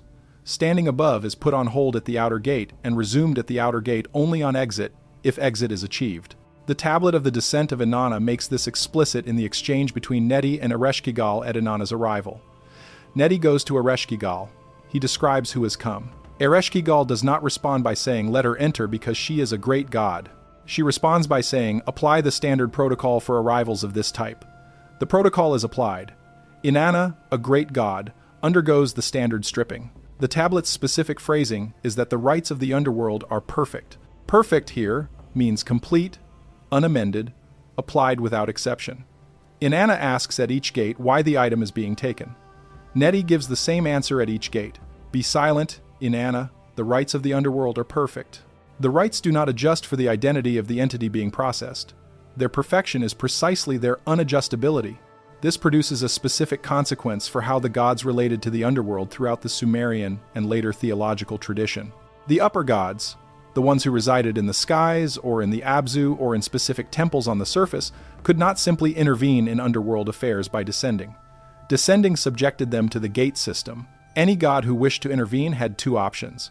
Option 1, descend and accept the processing, in which case the intervention would occur from a position of reduced standing, since the god would be stripped and would have no functional capacities in the Kur beyond bare presence.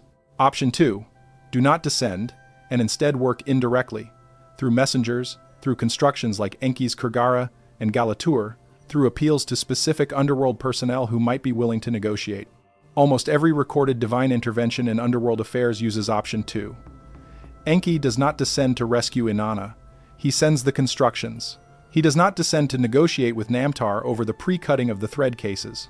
He works through the incantation priests, who communicate with Namtar on his behalf.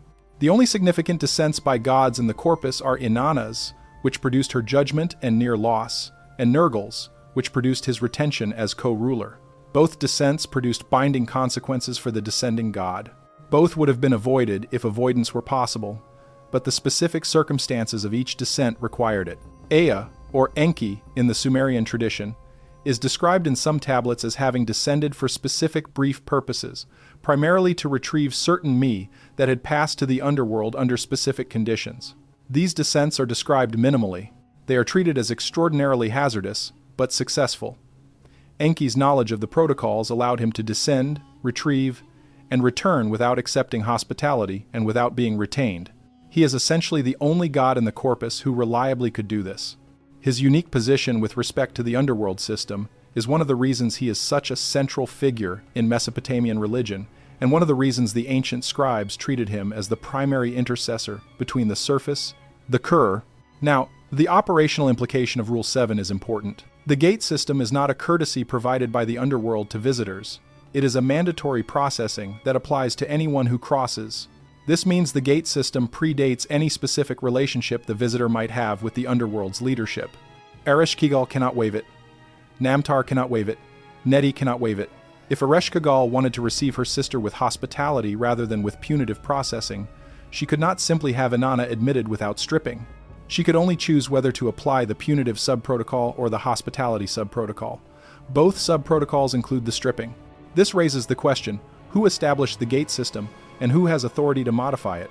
The tablets do not answer directly. There are hints. In some Old Babylonian fragments, the gate system is described as one of the founding Mi of the Kur, meaning one of the structural rules laid down at the underworld's establishment. If the Mi is a founding structure, it is prior to Ereshkigal's reign and cannot be modified by her. It can only be applied.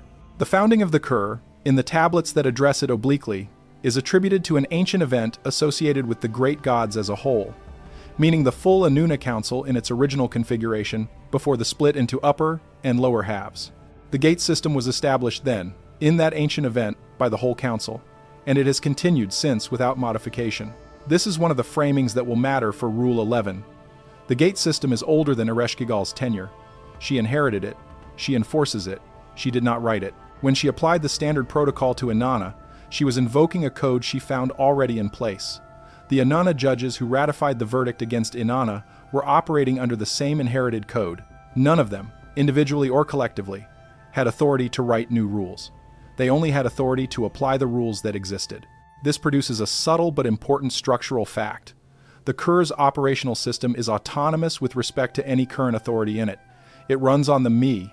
The personnel enforce the Mi. The visitors are processed by the Mi. The Mi itself is not modifiable by any of the visible participants. Where the Mi came from, and who or what could in principle modify it, is a question the tablets circle without answering, and it comes back at Rule 12. There is a specific test case for Rule 7 that has to be named, because it is the strongest evidence of the rule's inflexibility. When Nergal was warned by Ea about how to survive his descent, Ea did not tell him that the 7 gates could be skipped, or that some intermediate arrangement could be made, or that his standing above would protect him.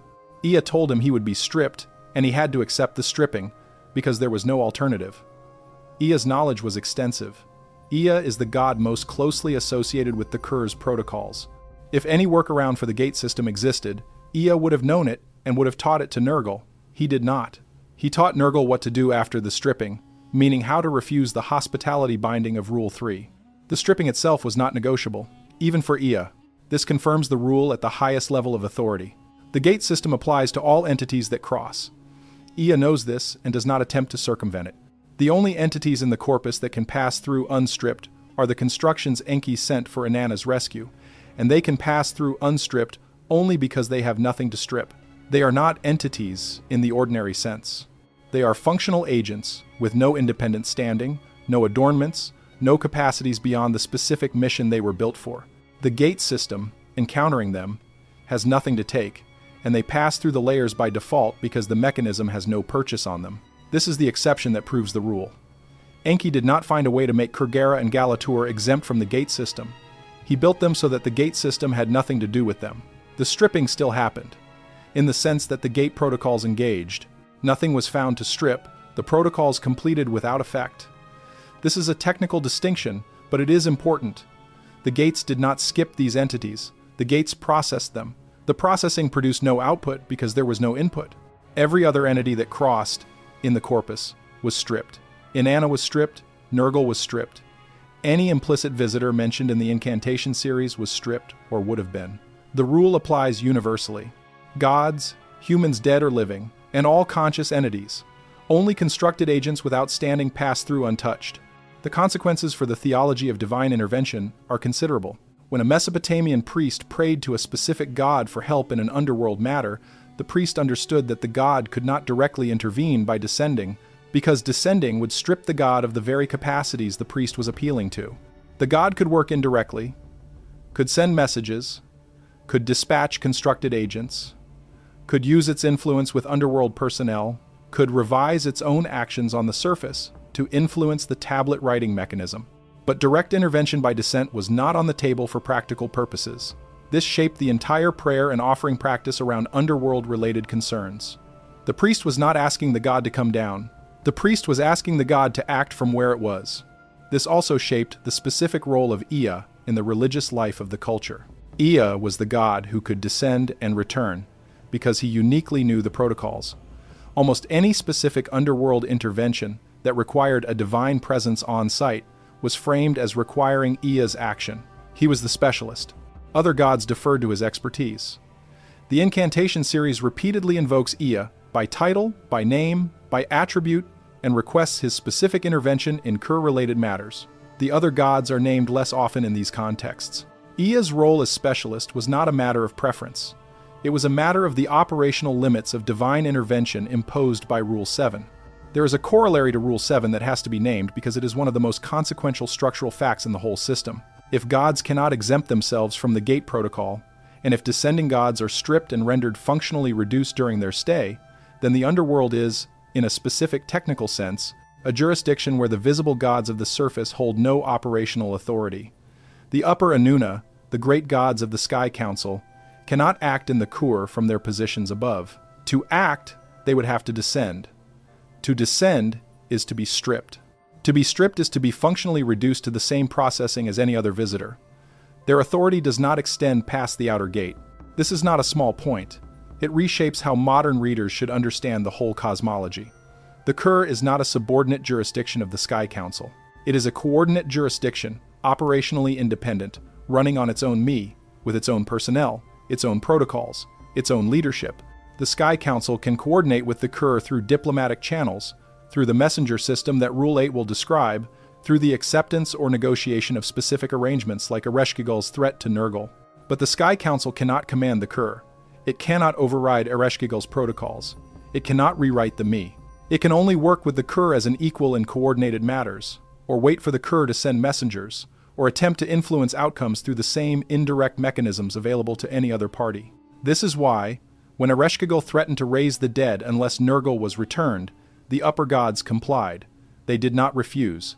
They did not attempt to override her. They did not send a divine armed force to compel her. They complied because they had no operational leverage to compel her. She controlled the Kur. The Kur was operationally autonomous. Her threat was credible because, if she executed it, the upper gods could not stop it. They could only prevent it by giving her what she asked for. The Sumerian cosmology, read this way, is not a hierarchy with the sky gods at the top and the underworld gods at the bottom. It is a two-jurisdiction system with rough operational parity. Each jurisdiction has its own protocols, its own personnel, its own me. The two coordinate on matters affecting both. Neither can command the other. The relationship is more like two adjacent nation-states with a treaty than a single state with a central authority. This is one of the framings that will matter for Rule 12. The two-jurisdiction structure produces a specific constraint that even the makers of the system cannot escape. That is Rule 7.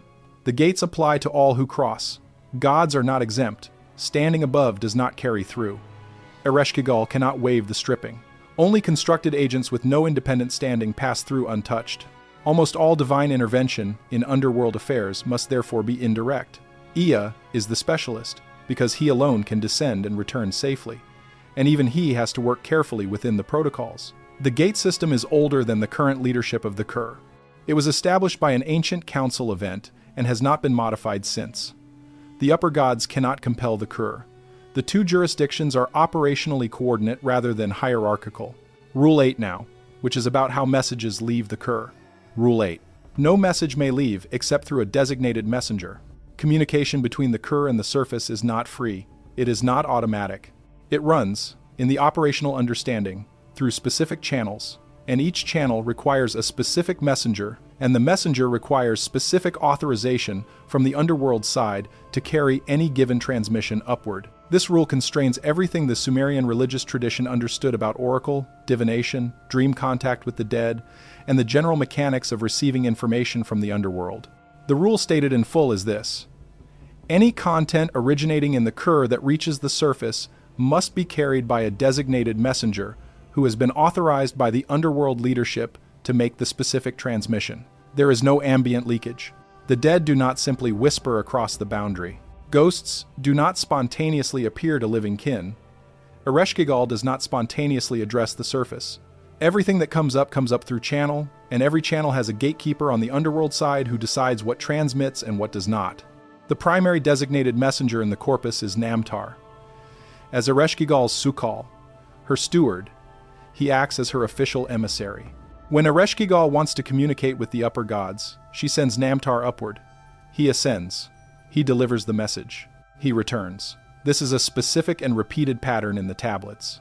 When Ereshkigal threatened to raise the dead unless Nergal was returned, she sent Namtar upward with the message. The upper gods received Namtar. They gave him the reply. He carried it back. The whole exchange was mediated through him. Namtar is not the only designated messenger. There are others.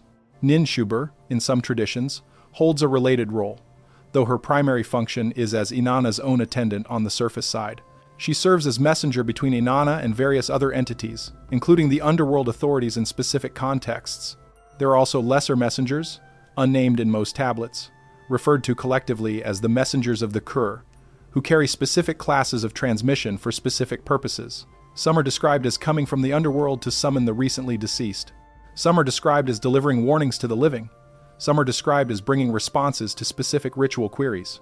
The important operational fact is that all these messengers are authorized. Their authorization comes from the underworld leadership. They do not act on their own initiative. They transmit what they are given to transmit. They do not add. They do not editorialize. They do not answer questions on their own knowledge. They carry. This produces a specific constraint on what the surface can learn from the Kur.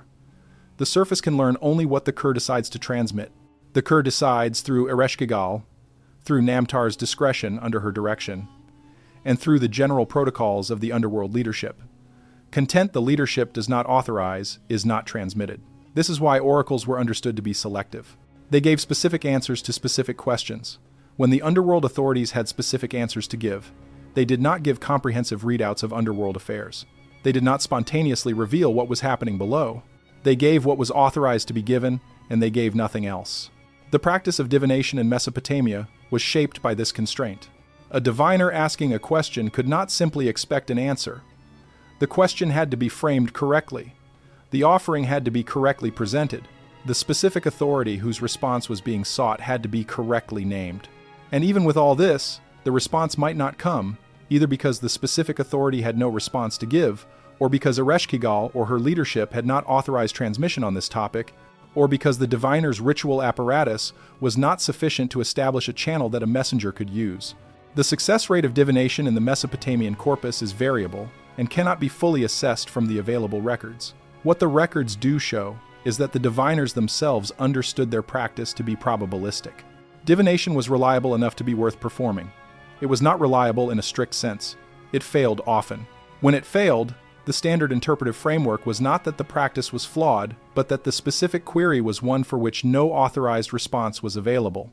The dream tradition operated on the same principle. Dreams that seemed to contain messages from ancestors or from underworld authorities were understood to be genuine only if they had been transmitted through a legitimate messenger. Illegitimate dreams, understood as intrusions from wandering shades or from confused ritual actors, were treated as noise rather than signal.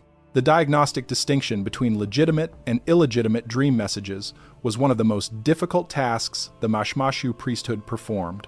It required extensive divination to authenticate any specific dream, and even when authenticated, the interpretation of the dream's content required additional ritual work.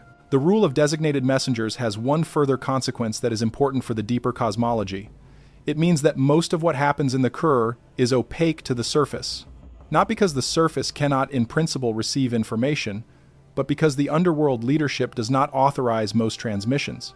The internal life of the Kur, the daily operations of the intake system, the specific activities of the Inanna judges, the details of Ereshkigal's rule and its ongoing history, all these are private to the Kur unless specifically transmitted.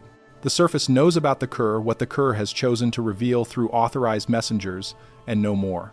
The tablets that describe the Kur, including the descent of Inanna and the descent of Ishtar and Nergal in Ereshkigal, are themselves, in the operational understanding, authorized transmissions. They exist because the underworld leadership at some point authorized their content to be conveyed to the surface, where the incantation priest tradition, or the temple scribes, received it and recorded it. If this reading is correct, then the tablets are a curated record. What is not in them is not there because it was not authorized to be there. This means the surviving corpus, extensive as it is a filtered representation. The underworld leadership decided what humans got to know about the underworld. What humans do not know may be considerable. There is one class of exception. The incantation series and the exorcism corpus include content that appears to have been generated by the priesthood through direct experimentation rather than through authorized transmission. Priests learned, through trial and error, which formulas produced which responses. They compiled the successful formulas. They preserved them. They passed them down. This body of knowledge is technical rather than revelatory. It is what the priesthood figured out through practice, not what the underworld chose to tell them. The tablets that compile this technical knowledge are extensive and are often more operationally detailed than the poetic revelations. They record, in effect, what happens when specific procedures are applied. They do not necessarily record the theological framework that would explain why the procedures produce the results they produce. The combination of authorized transmissions and technical compilations produces the corpus as it exists. The authorized transmissions give the myths, the frameworks, the poetic accounts of key events. The technical compilations give the rites, the incantations, the operational procedures. Together, they allow modern readers to reconstruct enough of the system to identify the 12 rules. Without either component, the reconstruction would be incomplete. Now, an important operational implication. The messenger rule constrains not only what the surface can learn, but also what the dead can convey to their living kin. A ghost cannot spontaneously send messages upward. If a specific ancestor wants to communicate with a specific descendant, the request must go through the messenger apparatus. The ghost applies to Namtar or to another designated messenger. The request is either granted or denied. If granted, a message can be sent through channels established by the descendant's own ritual practice or through spontaneous dream visitation if that channel exists and is authorized. If denied, the ghost simply cannot reach upward. The desire to communicate does not, on its own, produce communication. This means that dead ancestors who appear to their living kin in dreams are doing so with permission. The permission is granted by the underworld leadership. This is why, in the Mesopotamian tradition, ancestor visitations in dreams were taken as significant events.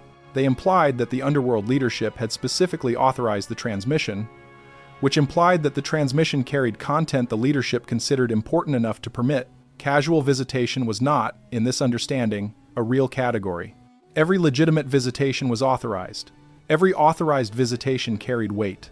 The corollary is that ancestors who wished to warn or console or advise their living kin, but who were not granted transmission authorization by the leadership, could not do so. Their care for their descendants existed but could not act. This produced, in the Mesopotamian religious sensibility, a specific quality of pathos around the situation of the dead. They were not without emotion or attachment. They were constrained in what they could do about it. Their agency was limited by the messenger rule. There is one exception to the messenger rule that has to be named. It applies specifically to the wandering shades, the dead who were never intaked and who therefore never became subject to the underworld's internal messenger protocols. These shades can, in principle, reach the surface directly. They are not authorized by anyone. They are not vetted. They carry no reliable content. They appear in the Kot Etemi diagnoses. They are the source of a large portion of the disturbances the exorcism corpus was developed to address. Their communication is not really communication in the technical sense. It is intrusion, and it is treated by the priesthood as pathology rather than as message. The distinction between authorized ancestral visitation and unauthorized shade intrusion was, in the diagnostic tradition, one of the primary tasks of the mashmashu. A patient reporting dream contact with what seemed to be a dead relative might in fact be experiencing intrusion from a wandering shade masquerading as the relative, or from a genuine ancestor authorized to visit, or from a higher underworld authority using the ancestor as conduit. The diagnostic protocol distinguished these cases through additional divination and through analysis of the content of the reported contact. The stakes of the diagnosis were significant. Different diagnoses produced different treatments, and the wrong treatment for the wrong condition could exacerbate the problem.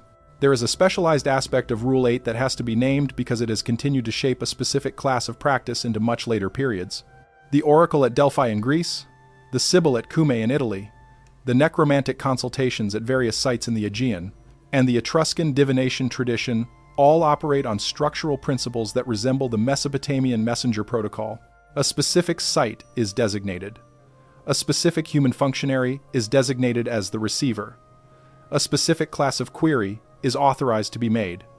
A specific messenger from the underworld side transmits the response. The whole apparatus is coordinated through channels that limit what can be asked and what can be received. Whether the later Mediterranean oracular traditions derive from the Mesopotamian model through cultural transmission, or whether they arose independently on similar operational principles, is a question the tablets do not address. What can be said is that the structural resemblance is striking, and that the underlying constraint is the same. Content from the underworld reaches the surface only through authorized channels, and the channels are managed on the underworld side, and the surface functionaries who receive the content are constrained by what the channels transmit.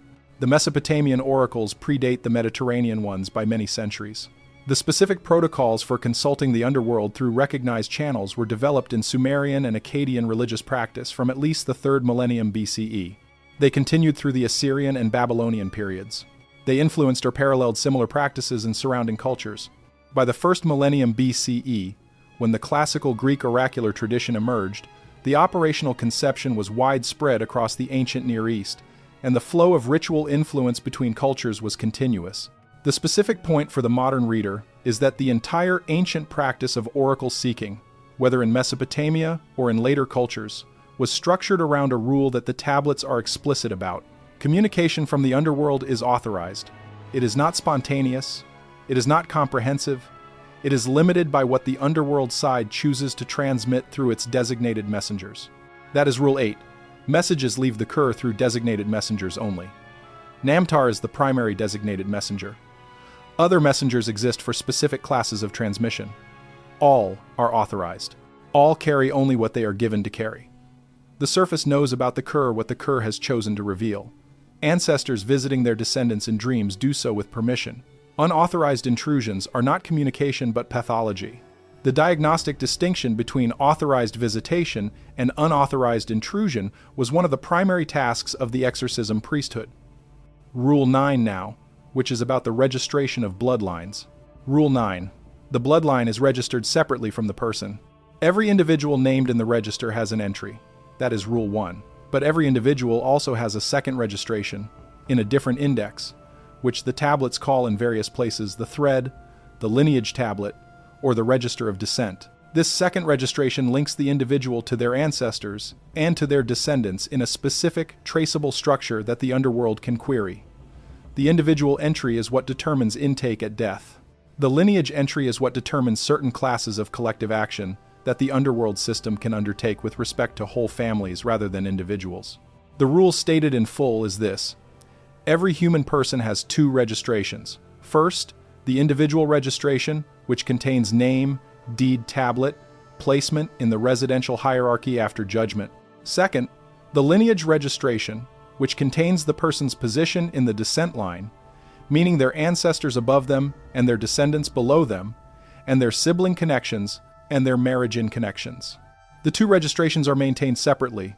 They are consulted separately. They enable different classes of action. The lineage registration matters for several specific reasons. First, it enables collective ancestor petition. When descendants perform rites for their ancestors, the rites are addressed by name to a specific ancestor, but the Underworld's tracking mechanism references the lineage registration to identify the ancestor and route the offering. If the lineage registration is intact, the offering reaches the intended ghost. If the lineage registration is broken, meaning the descendant does not know the ancestor's proper name or the correct lineage path, the offering may not route correctly. Second, the lineage registration enables collective judgment modifications. In specific extraordinary circumstances, the Underworld authorities can act on a whole descent line rather than on individuals. This is rare. It appears in the tablets primarily in the context of curses that apply to a whole family. A specific curse spoken formally against a person's descent line, if the curse enters the record, can produce effects that propagate through the lineage registration to all descendants and eventually to all further descendants. The curse does not require reapplication to each individual. It is registered against the line as a whole, and the line as a whole carries it. The mechanism explains a specific class of tablet content that has otherwise been difficult to interpret. Certain curses on royal boundary stones and foundation deposits are addressed not just to the specific individual who might violate the boundary or damage the deposit, but to the whole line of descent from that individual. May his name be cut off from the register. May his seed produce no fruit. May his descendants find no place among the living. These formulas, read as poetic hyperbole, seem excessive. Read as operational lineage-level curses, they are specific technical actions with specific mechanisms of enforcement. The curse enters the record. The record propagates through the lineage registration. The consequences accumulate through generations. The reverse is also true. Blessings applied at the lineage level propagate downward through descent lines and produce cumulative effects that individual descendants inherit. A royal blessing on a family, formally spoken, entered into the record through the appropriate ritual apparatus, would apply not just to the immediate recipient but to the recipient's line. This is one of the operational bases for the ancient Near Eastern concern with dynastic legitimacy. Ruling families sought to accumulate blessing content on their lineage registration through generations of appropriate ritual and public benefaction. The accumulated content produced tangible advantages in the theological understanding for later generations. Third, the lineage registration enables the specific class of ancestor petition called the household summons. When a specific ritual is performed, the whole ancestor line of a specific descendant can be summoned collectively, not one by one, for a general offering and general prayer. The mechanism uses the lineage registration to identify all ghosts in the relevant descent chain and to route the offering to the group as a whole. Individual ghosts receive their proportional share. The collective is addressed as an entity in its own right, the family ghost, the household of the dead. This is what the Akkadian rituals call the kispum in its collective form, distinct from the individual kispum, which addressed specific named ghosts.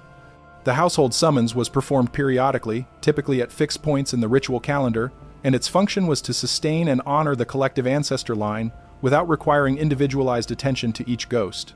For very old descent lines, individualized attention would have been impractical.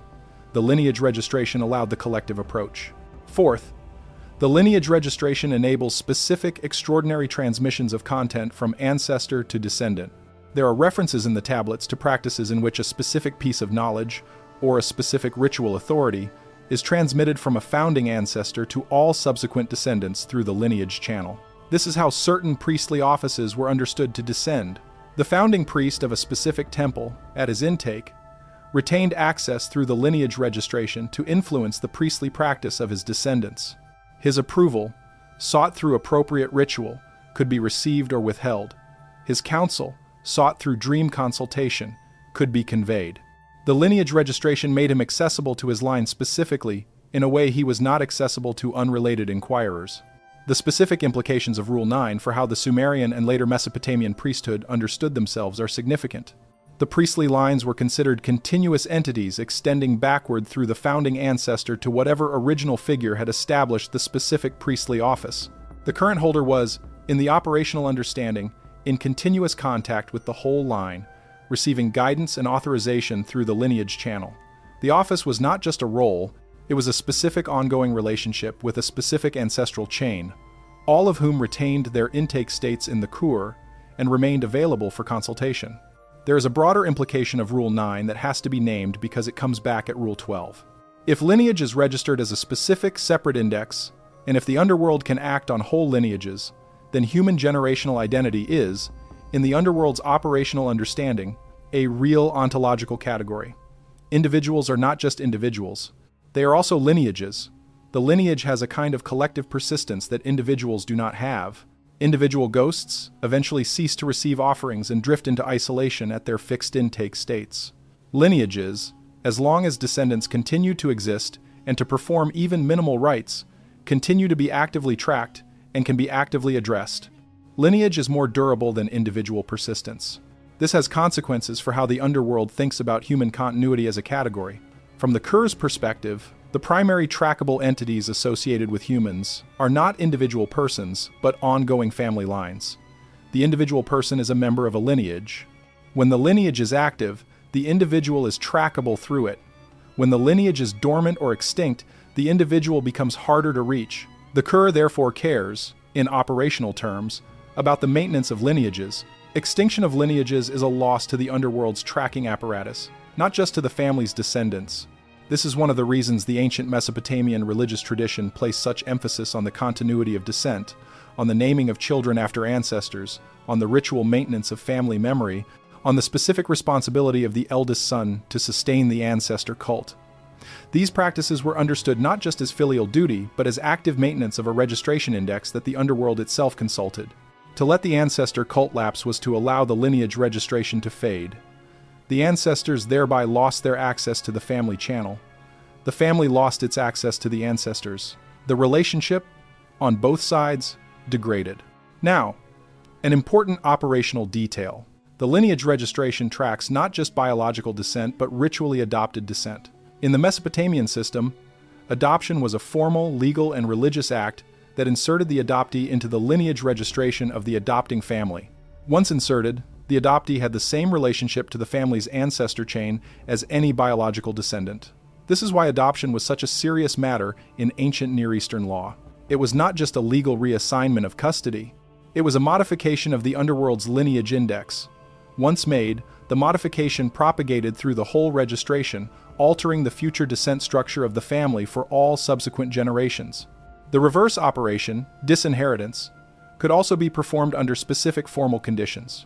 A person disinherited by proper ritual and legal procedure was removed from the lineage registration of the family. Their subsequent descendants would not automatically inherit the family's ancestor connections. The disinherited person and their line would need to establish independent registrations or would remain outside the family channel indefinitely. This produced substantial personal consequences and was reserved for extreme circumstances, but the mechanism existed and was used. There is one specific application of Rule 9 that has to be named because it appears in a specific tablet series, and it explains a practice that has otherwise been difficult to explain historically. The Mesopotamian royal families maintained genealogies extending backward in some cases many generations, and they maintained them with extraordinary precision. Every king in a dynasty knew his descent line to the founding ancestor. Every priest in a hereditary priestly office knew his descent to the founding priest. This precision was not just historical pride. It was necessary for the specific ritual work these figures performed, because their ritual authority in the underworld-facing rites depended on the accurate specification of their lineage registration. If a king performed a rite claiming a specific ancestor, and the ancestor was not actually in his lineage, the rite would fail. The underworld's tracking mechanism would not recognize the claimed connection, and the rite's effects would not propagate. Accuracy in lineage identification was therefore ritually essential. There is a further application of Rule 9 that has to be named because it connects directly to some of the strangest content in the whole Sumerian corpus. Certain ancient tablets refer to specific pre-flood lineages whose descent chains, according to the tablets, connect the present human population to the founding acts of the earliest Inanna in Mesopotamia. Whether these lineages are literal or genealogically metaphorical is disputed, but the tablets treat them as literal registrations. The lineage that is most explicitly named in this connection is the line descending from Ziusudra, the Sumerian counterpart of the flood survivor, who in the Sumerian tradition is granted immortality and is placed in a specific location beyond the ordinary jurisdictions, and from whom, according to some texts, all post-flood humanity descends. If this is correct, then every human being alive in the Mesopotamian understanding shared a common lineage registration through Ziusudra back to whatever the pre-flood arrangement had been. The pre-flood lineage was accessible, in principle, through the current registration, though the specific channels for reaching that far back were closely held knowledge and the reliability of the transmissions was low. More significantly, certain priestly and royal lines claimed direct descent from Inanna figures themselves. The kings of Sumer traced their legitimacy to the concept of kingship as descending from heaven, meaning specifically that the me of kingship was given by the Inanna to a particular founding king, whose line then continued that specific relationship. The lineage registration for such lines was understood to include, at the origin, an Inanna figure, and the descent chain was therefore not purely human. The consequences of this claim for the operational understanding of the family's ritual authority were substantial. If the founding ancestor was an Inanna, then the descendants had, through the lineage channel, a specific ongoing relationship with a divine council figure. That figure was accessible, in principle, through the family's ritual practice, and could provide guidance and authorization that no purely human ancestor could provide. Whether these claims were literal or genealogical metaphors used to legitimize dynastic authority is a question the tablets do not resolve. What can be said is that the operational system of lineage registration allowed such claims to be made and enacted ritually. If a family's registration included an Inanna, the ritual apparatus could address the Inanna through the family channel. Whether the address received an authorized reply depended on whether the claim was recognized by the Underworld system. Legitimate claims presumably received replies. Illegitimate claims presumably did not. The verification of the claim was itself part of the divinatory apparatus. That is Rule 9. The lineage is registered separately from the individual. It enables collective ancestor petition, curses and blessings at the family level, household summons rituals, ongoing counsel from founding ancestors to priestly descendants, and the specific tracking of human continuity through generations. The registration includes ritual adoption and can be modified through formal disinheritance. Its precision matters for ritual efficacy. Certain lineages, according to the tablets, include Inanna figures at their origin, producing specific ongoing ritual capacities for the descendants. And, coming back at Rule 12, it establishes lineage as a real ontological category that the Underworld tracks as durably as individual identity, and in some ways more durably. Rule 10 now, which is about names spoken correctly and incorrectly. Rule 10. Names spoken correctly compel. Names spoken incorrectly bind the speaker. The Mesopotamian incantation tradition was, at its core, a technology of names. The specific words used in specific formulas had to be spoken with specific precision, because the Underworld's tracking mechanism responded to correctly formed names in one way and to incorrectly formed names in another way, and the two ways were opposite in their consequences for the speaker. The rule stated in full is this: when a name is spoken in a formal ritual context, and the name is a name of an Underworld authority, or an Underworld personnel figure, or a specific ghost, or a specific class of entity subject to Underworld tracking, the correctness of the pronunciation and the formulation determines what the naming does. A correctly formed naming compels the named entity to respond in the way the formula specifies. An incorrectly formed naming produces a reverse effect. The naming binds the speaker to the entity, rather than the entity to the speaker. The specific form of the binding depends on the specific error, but the general principle is that the speaker is drawn toward the domain of the entity rather than the entity being drawn toward the domain of the speaker. This is why the Sumerian language, and later Akkadian, and later the ritual Aramaic and Hebrew traditions that inherited some of the Mesopotamian material, all preserved specific pronunciations with obsessive precision.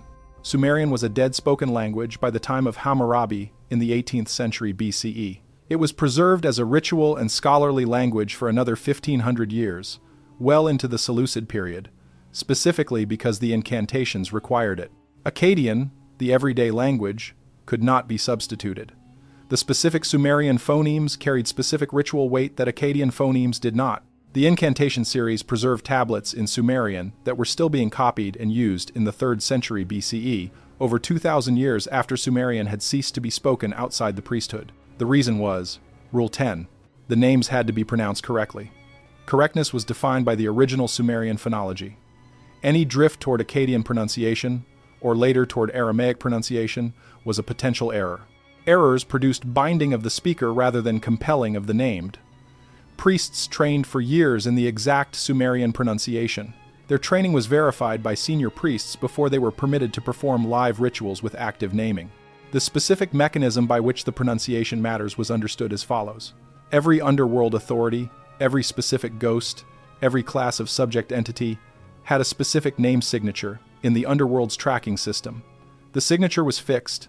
It did not respond to variant pronunciations. A speaker attempting to compel a specific entity had to produce the exact signature. Anything less than an exact match failed to reach the entity. Anything materially different from the signature reached a different entity or reached a category-level tracking function that responded differently. Small pronunciation errors could reach no entity at all. These failures were the most common kind. A ritual with a small pronunciation error simply did not work. The speaker attempted the compulsion. The compulsion did not activate. The speaker experienced no consequences beyond the ritual's failure. This was the most common outcome for beginner practitioners, and for cases where the tradition had not been properly transmitted. Larger pronunciation errors, or errors in the specific formulaic structure surrounding the name, could reach the wrong entity. In these cases, the ritual activated, but it activated on a different target. The consequences depended on which target had been mistakenly reached. In some cases, the wrong target simply responded with confusion and no significant effect on either side. In other cases, the wrong target was a hostile category that responded aggressively, and the speaker experienced immediate negative consequences. The exorcism corpus records specific cases of this kind, in which a ritual intended to compel a specific ghost accidentally reached a class of hostile entity, and the priest performing the ritual required emergency countering rites.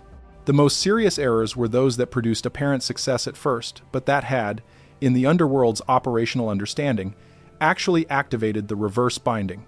In these cases, the speaker experienced what seemed to be the compulsion working. The specific effect requested seemed to occur, but subsequently, the speaker began to show symptoms of having been bound to the entity's domain. The direction of the ritual had reversed. Instead of the entity being drawn to serve the speaker was being drawn into the entity's jurisdiction. These cases were treated as extremely dangerous by the tradition. The countering rites required were extensive and not always successful. There is a specific class of names that carried extraordinary risk. These were the names of major underworld authorities, particularly Ereshkigal, Nergal, Namtar, Neti, and the collective Inanna. These names could not be spoken casually. In many contexts, they were replaced by epithets or by circumlocutions to avoid the risk of unauthorized speaking that would trigger unintended contact. When they had to be spoken directly, in specific ritual contexts, the priest speaking them had to be prepared for the possibility of full activation. The direct address of Ereshkigal by name in a ritual formula was understood to be a call the queen might answer, and if she answered a call that had not been properly authorized on the underworld side, the consequences for the speaker could be severe.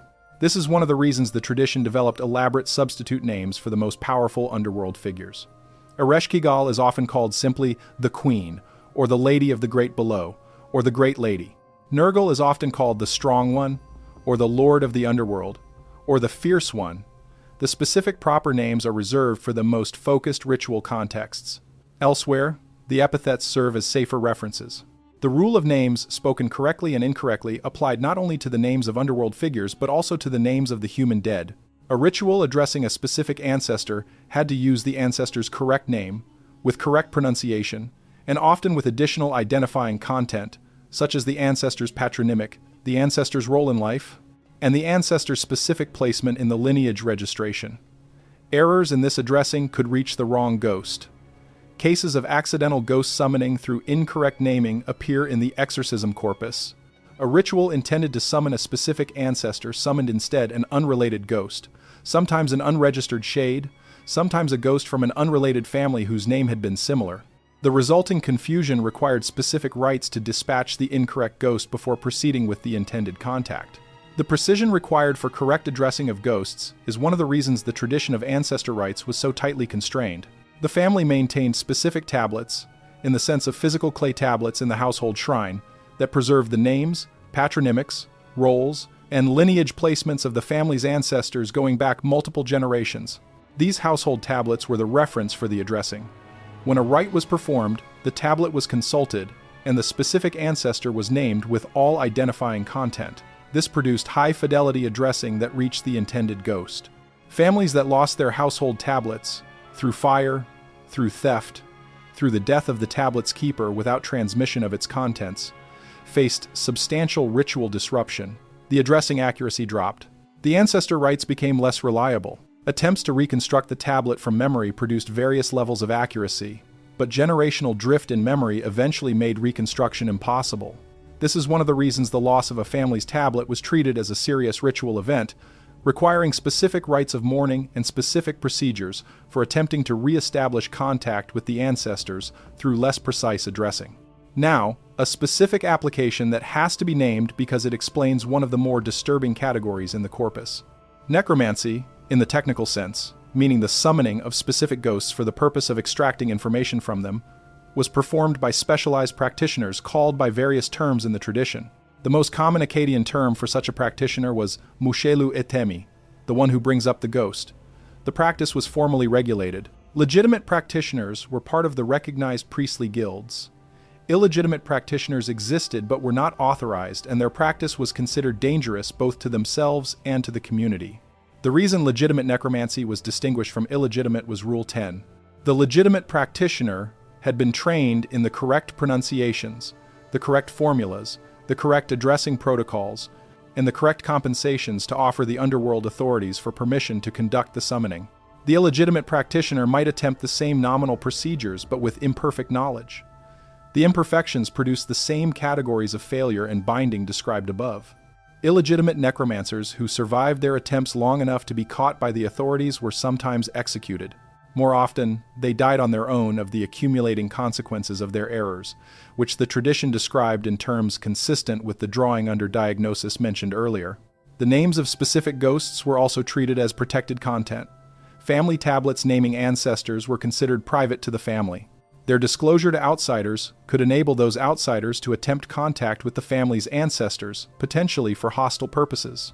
Curses against a family often included attempts to name specific ancestors in ways designed to disrupt the ancestor line's continued attention to the descendants. These cursing practices were rare but attested. They required knowledge of the target family's ancestor names, which was a form of confidential information the tradition treated with care. There is one more aspect of Rule 10 that has to be stated because it connects to the deeper theology of names in the Mesopotamian tradition. Names, in this tradition, were not arbitrary labels. They were considered to be a kind of essential identifier that carried a specific ontological weight. The name of a thing was in some sense the thing itself, or at least a fundamental attribute of the thing without which the thing could not be fully what it was. This is why creation, in the Sumerian and Akkadian traditions, is repeatedly described in terms of naming. Enuma Elish, the Babylonian creation epic, opens with the observation that before the beginning, when the primordial waters had not yet been separated, nothing had been named. Naming and existence, in this theological framework, are closely linked. To name a thing correctly is to give it a specific stability in the ontological order. To fail to name it correctly is to leave it in a diminished ontological state. This deeper theology of names shaped how the incantation tradition understood its own operations. The priest, speaking a name correctly, was not just addressing an entity. The priest was participating in the ontological stability of the entity. Correct addressing reinforced the entity's fixed nature. Incorrect addressing potentially destabilized the entity or destabilized the speaker's own relationship to the entity, or both. The rule of correctness was therefore not just a technical rule about pronunciation. It was a rule about the specific role of speech in maintaining the ontological order of the world. There is a specific historical detail about the preservation of pronunciation that deserves mention. In the late Assyrian and Babylonian periods, the scribal tradition developed elaborate pronunciation guides for the Sumerian ritual language. These guides were written in Akkadian using Akkadian syllabic signs, and they specified how each Sumerian sign should be sounded in ritual context. The guides preserve details of vowel length, tonal features that scholars still debate, and specific consonant articulations that had no direct Akkadian counterpart. The existence of these guides at all is one of the strongest pieces of evidence that the tradition took Rule 10 seriously. Priests could not simply learn the sign values from other Akkadian speakers. They had to learn a specialized pronunciation preserved for ritual purposes, and the pronunciation had to be transmitted with fidelity across generations. The guides made this possible even after the last native speakers of Sumerian had been dead for over 1,000 years. Some modern Assyriologists, working with these late guides, have been able to reconstruct the Sumerian phonological system with impressive detail. The reconstruction remains partial, but its core is solid. What the reconstruction reveals is a language with sound categories quite different from Akkadian and quite different from any Semitic language, which is why the preservation required specialized effort. The ritual tradition sustained the effort for the sake of Rule 10. The names had to be pronounced correctly. Correctness was preserved through explicit teaching, guided by written aids, transmitted across generations of priests who understood the stakes. That is Rule 10. Names must be spoken correctly. Errors produce failures at best, wrong target activations at intermediate levels, and reverse bindings at worst. The tradition preserved Sumerian pronunciation for over 2,000 years after Sumerian ceased to be spoken, specifically because incantation depended on it. Family tablets preserved ancestor names for accurate addressing. Legitimate necromancy required trained pronunciation.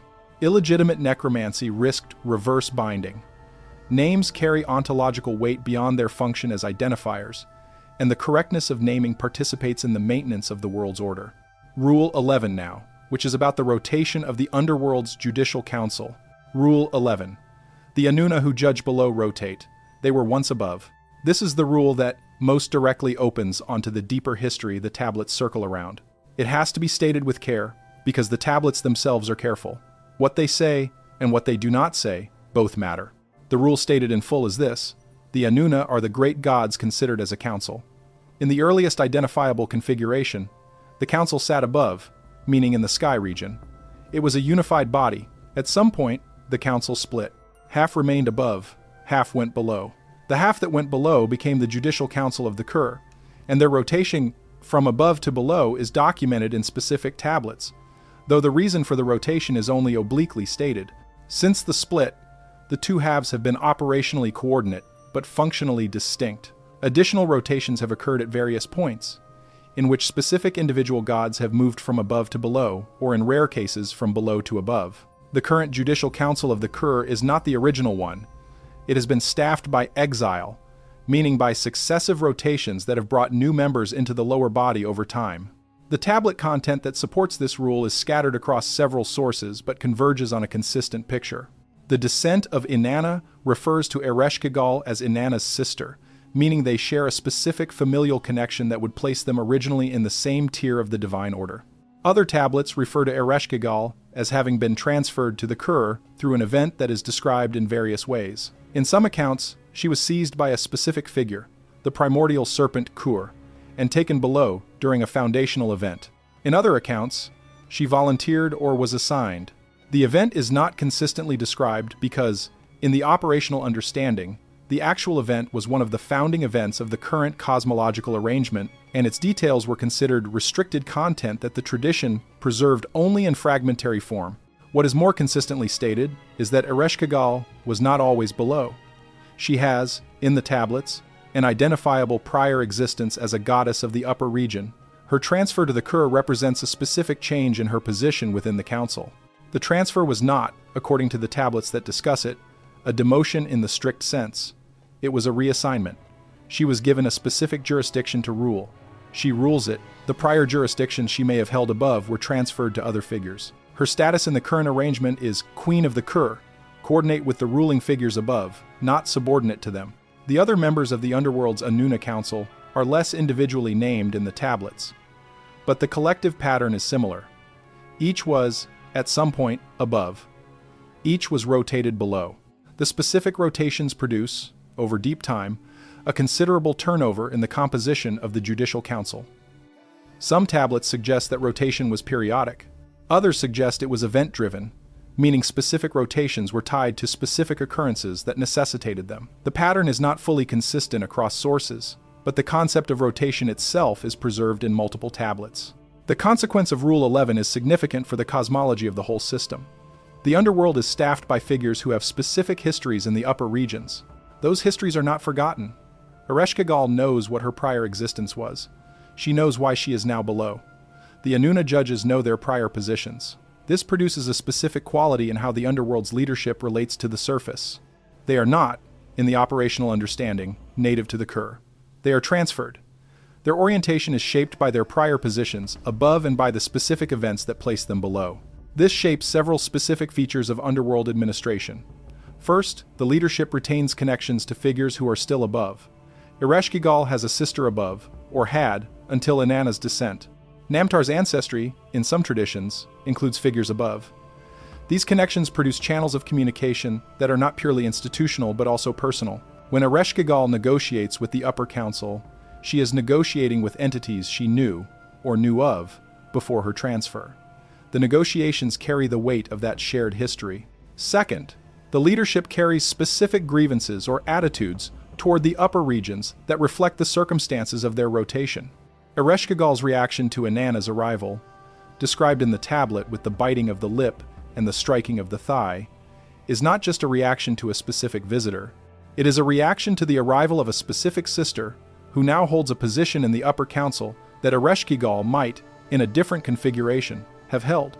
The complexity of the sisters' relationship is one of the emotional undercurrents of the whole poem, and it reflects the rotation history that placed Ereshkigal where she now sits. Third, the leadership understands the rotation as an ongoing possibility. New rotations may occur. Specific figures currently above may find themselves rotated below under specific conditions. The underworld leadership therefore has an interest in the composition of both jurisdictions, and it participates in the discussions and events that determine rotations when those discussions occur. Fourth, and this is the point that connects most strongly to Rule 12, the rotation history means that the current staffing of the Kur was not chosen by the current staff. Ereshkigal did not choose to rule the Kur. She was placed there. The Inanna judges did not choose to sit on the Underworld Council. They were rotated in. The system they now enforce was not designed by them, but was inherited from the founding event that split the original council. They enforce the me because the me is the structural condition of the Kur. They did not write the me. This produces a specific attitude in the underworld leadership toward its own function. They are not proud administrators of a system they built. They are, in a specific technical sense, personnel executing a code they inherited. The code is what it is. It cannot be modified. They apply it because that is what their positions require. Their emotional relationship to the code varies. Ereshkigal, according to the tablets, is often described as grieving, not always, but often. There are passages in which she is in physical distress. The scene from Nergal and Ereshkigal in which she is in the pain of childbirth or labor when Kurgera and Galatur, in Inanna's version, arrive, is a scene of specific vulnerability. Whether the labor is literal or is metaphorical for some other kind of ongoing pain is not entirely clear from the tablet. What is clear is that the queen of the Kur is not consistently comfortable in her position. She rules because she must. Her rule is heavy on her. This is one of the aspects of the Sumerian religious tradition that has been most systematically excised from later interpretations. Ereshkigal is not, in the tablets, a wicked queen ruling a hellish domain. She is a rotated goddess ruling a jurisdiction she did not choose, applying a code she inherited, sometimes in physical distress, occasionally interacting with visitors in ways that reveal her complexity. The tablets treat her with dignity. They describe her actions but do not moralize them. They record her decisions but do not condemn them. She is, in the operational understanding, a specific figure with specific responsibilities in a specific structural role that was assigned to her by an event that predates her tenure. The other members of the Judicial Council are less individually characterized, but the general pattern is similar. They are rotated figures. They apply the code, they occupy positions that were assigned to them, they enforce the rules that structure the Kur. Now, the deeper implication of Rule 11 that has to be stated.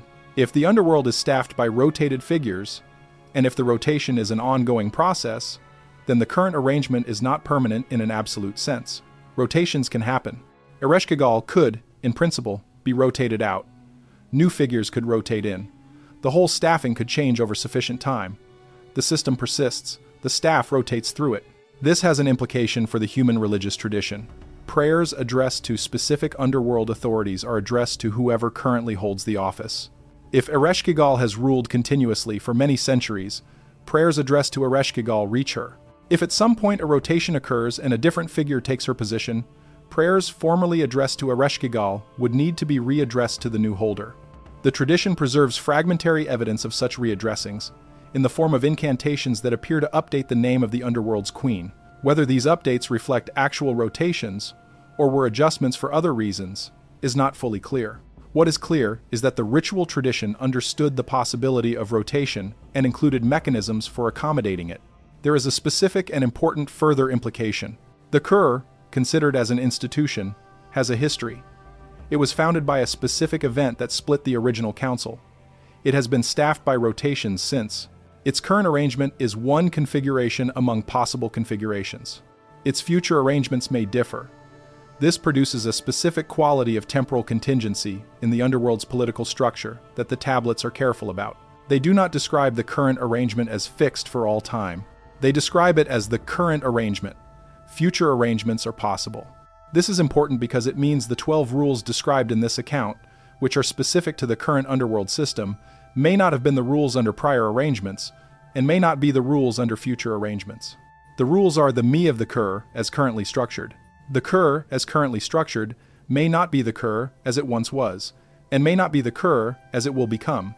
The current arrangement, established through the specific rotations that produced it, has held for a long time, but the rules that govern it are, in the deepest sense, contingent on the specific arrangement.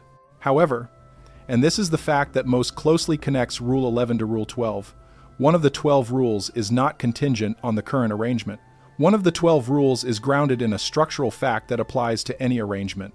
That rule is Rule 12, and it applies not just to the current staff of the Kur, but to any conceivable staff, including the founding council that established the original system, and it is the reason the current arrangement has been so stable, and it is the reason no rearrangement so far has fundamentally changed the underlying structural constraints on what any staff can accomplish. There is one more aspect of Rule 11 that has to be named before we move on to the 12th. The rotation, as the tablets describe it, is not always voluntary. Ereshkigal, in some accounts, did not choose her transfer. She was taken. The primordial serpent Kur, according to the fragment known as the Enki and the World Order and related texts, seized her and carried her below during the foundational separations of the cosmos. This was not a promotion or a demotion in any ordinary sense. It was an event. It happened. The event placed her where she now sits. The implication is that rotation can happen to entities against their preferences. The Upper Council does not have an approval mechanism through which candidates for the Underworld staff volunteer. The events that produce rotations are of a different kind. They are foundational events, or they are consequences of specific decisions or actions taken by the entities themselves, or they are outcomes of interactions with structural forces that the entities do not fully control. The rotation is not chosen from either side. It occurs. This produces a specific kind of ambient tension in the Upper Council. Any of its members could, in principle, become subject to a rotation event. The specific conditions that produce rotations are not fully understood by the Upper Council itself, or if they are understood, the understanding is closely held. What can be said is that no member of the Upper Council can be entirely certain that they will remain above. The stability of their position is contingent on their continued avoidance of whatever conditions trigger rotation. This is an aspect of the theology that has been largely lost in later interpretations.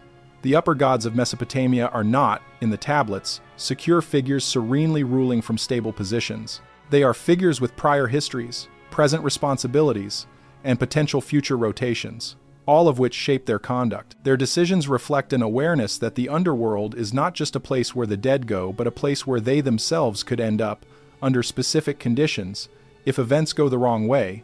That is Rule 11. The Inanna who judge below rotate. They were once above. The current staff is not the original staff. The queen was transferred to her position through an event she did not choose.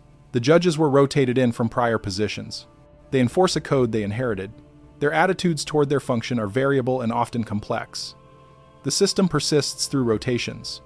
The rules of the current system are the me of the current arrangement, and one of those rules, Rule 12, is more than just the me of the current arrangement. It is a structural constraint that binds any possible staff, and it is the rule that determines why the whole Underworld system exists in the form it does, and it is the rule that even the makers of the system cannot break. Rule 12 now. Rule 12. No one who has descended fully may return unchanged.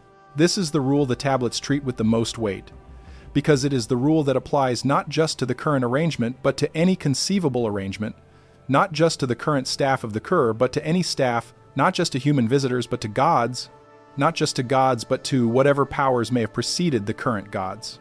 It is, in the operational understanding, a structural fact about descent itself, and it cannot be circumvented by any known means, and its consequences propagate through the entire cosmology. The rule stated in full is this: any conscious entity that fully enters the Kur, meaning passes through the 7 gates and is fully processed by the Underworld's protocols, cannot return to the surface as the entity it was before descending. What returns wears the mark of the descent. The specific form of the mark varies. In some cases it is memory of the Underworld that cannot be discarded. In some cases it is a change in physical form or capacity that persists after ascent. In some cases it is a specific bond or obligation to the Kur that persists indefinitely. In some cases, it is the presence of accompanying entities from the Underworld that follow the returnee back and remain nearby. But something changes. The change cannot be undone. The entity that descended is not the entity that ascended. Something has been added or subtracted or transformed, and the transformation is permanent. The evidence for this rule is scattered but consistent across the sources. Inanna returned from her descent. She returned, changed. Her return required the substitution of Dumuzi, which is the mark of her descent that persists in the ritual calendar for over 2 millennia. She could not have returned without the substitute. The substitute was the specific price of her ascent. Her descent produced the ongoing seasonal cycle that structured the ritual life of Mesopotamian cities. The change she brought back with her was not personal, in the sense of being contained within her own person. It was structural. The world was different after her descent, because the substitution rule had been enacted for the first time in the form the tablets preserve, and the resulting cycle of Dumuzi's descent and ascent became part of the structural fabric of the world above. Nergal returned from his descent, briefly, before being called back. His return was partial. He carried, when he ascended, the specific binding that Ereshkigal held on him through the acceptance of hospitality. His absence from the Underworld triggered her threat.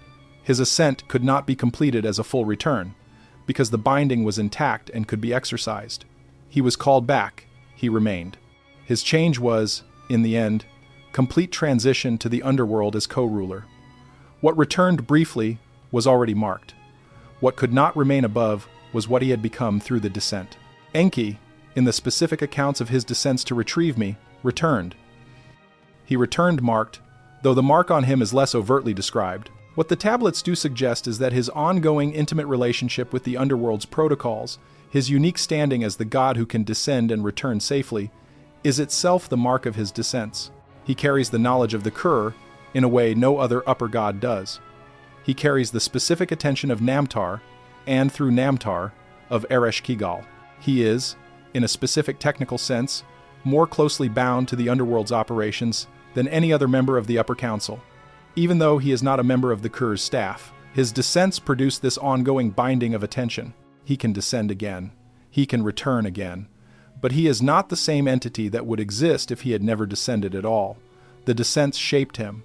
They continue to shape him. The rule applies to all cases of descent that produced return. It does not apply to cases of descent that did not produce return, because in those cases there was no returnee to be marked. The rule is specifically about the return phase. The marking happens through the passage back out. The 7 gates return items on the way out, as we saw in Rule 2, but they do not restore the entity to its pre-descent state. The reclothing at each gate returns the surrendered adornment, but the reclothed entity is not the entity that surrendered it. The gap between surrender and reclothing has produced a change that persists. This is why the rule is the one even gods cannot break. It is not just a rule that the current Underworld staff enforces. It is a structural feature of the boundary itself. The boundary, as an ontological structure, transforms what passes through it. Passage in one direction produces one set of transformations. Passage in the other direction produces a different set. Round-trip passage, meaning passage in both directions, produces a net transformation that is the sum of both. The sum is not zero. It cannot be made zero by any manipulation of the protocols, because the transformations are inherent to the boundary itself, not to the protocols that manage the boundary. The founding council that established the current arrangement, whatever that council was, could not have designed a boundary that produced no transformation on passage. Such a boundary would not be a boundary in the operational sense. It would be a permeable interface that produced no distinction between the two sides. The distinction between the surface and the core is what allows the whole system to function. The distinction is maintained by the transformative property of the boundary. Passage always transforms. This is the structural rule that binds even the makers of the system. If the founding council itself descended, it too would be marked. There is no exception.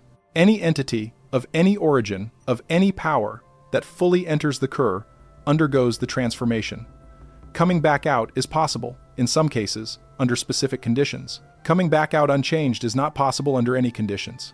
Now, the specific consequences of Rule 12 for the deeper cosmology have to be stated because they explain a great deal. First, the underworld system, once established, cannot be dismantled from within.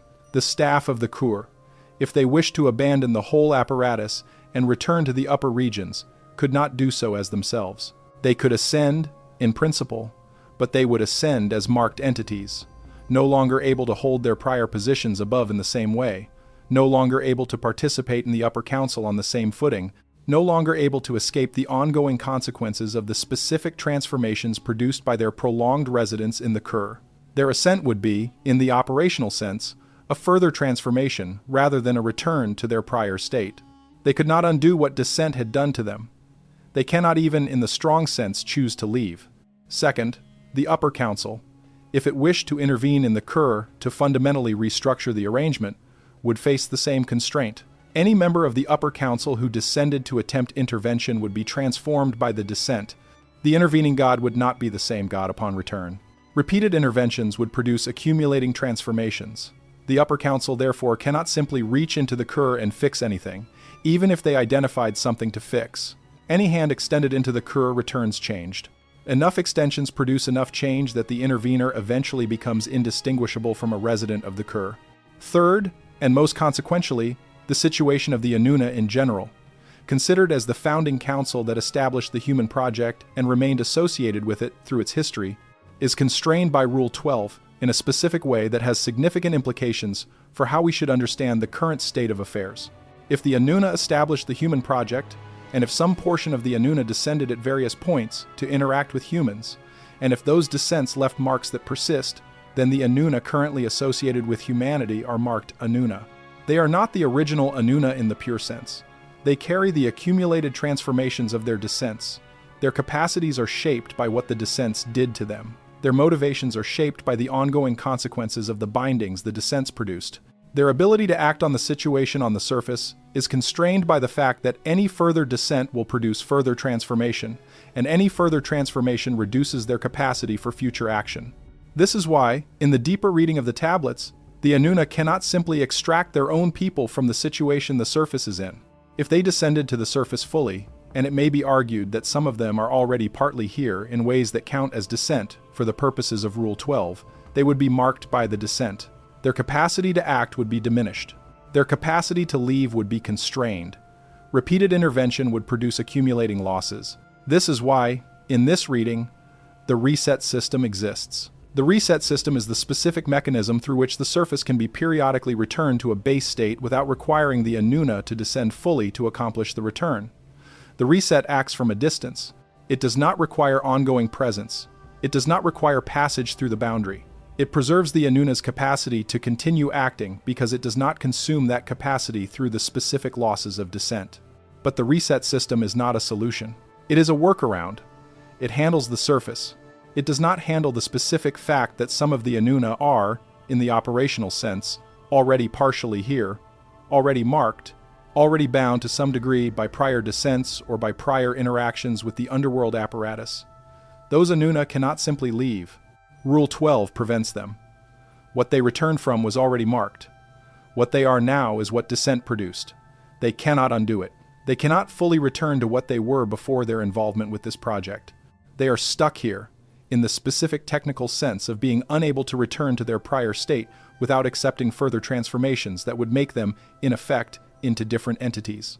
This is one of the reasons the current arrangement has persisted so long without fundamental rearrangement. The entities who could in principle rearrange it are constrained by their prior descents. Their capacity for further action is limited. Their capacity for return is limited. They act within the boundaries their descents established. The system persists. Rule 12 therefore explains what the tablets otherwise leave unexplained. Why the whole arrangement has been so stable. Why the resets happen through mechanisms that do not require full descent. Why the Inanna cannot simply extract those of their own who are here.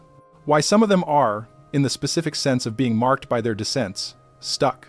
There is one further piece of Rule 12 that has to be named. The mark, once received, is not just a passive condition, it is an active tie. The marked entity remains connected to the cur through the mark. The connection can be exercised by the Underworld side. The Underworld can, through the mark, produce specific effects in the marked entity over time, potentially at great distance.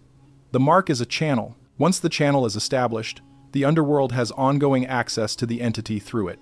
Not full access, but specific access, in specific ways, for specific purposes. The marked entity is not fully free from the cur. The cur retains a hold on it. This applies to Inanna. She carries the mark. The cur has ongoing access to her through it.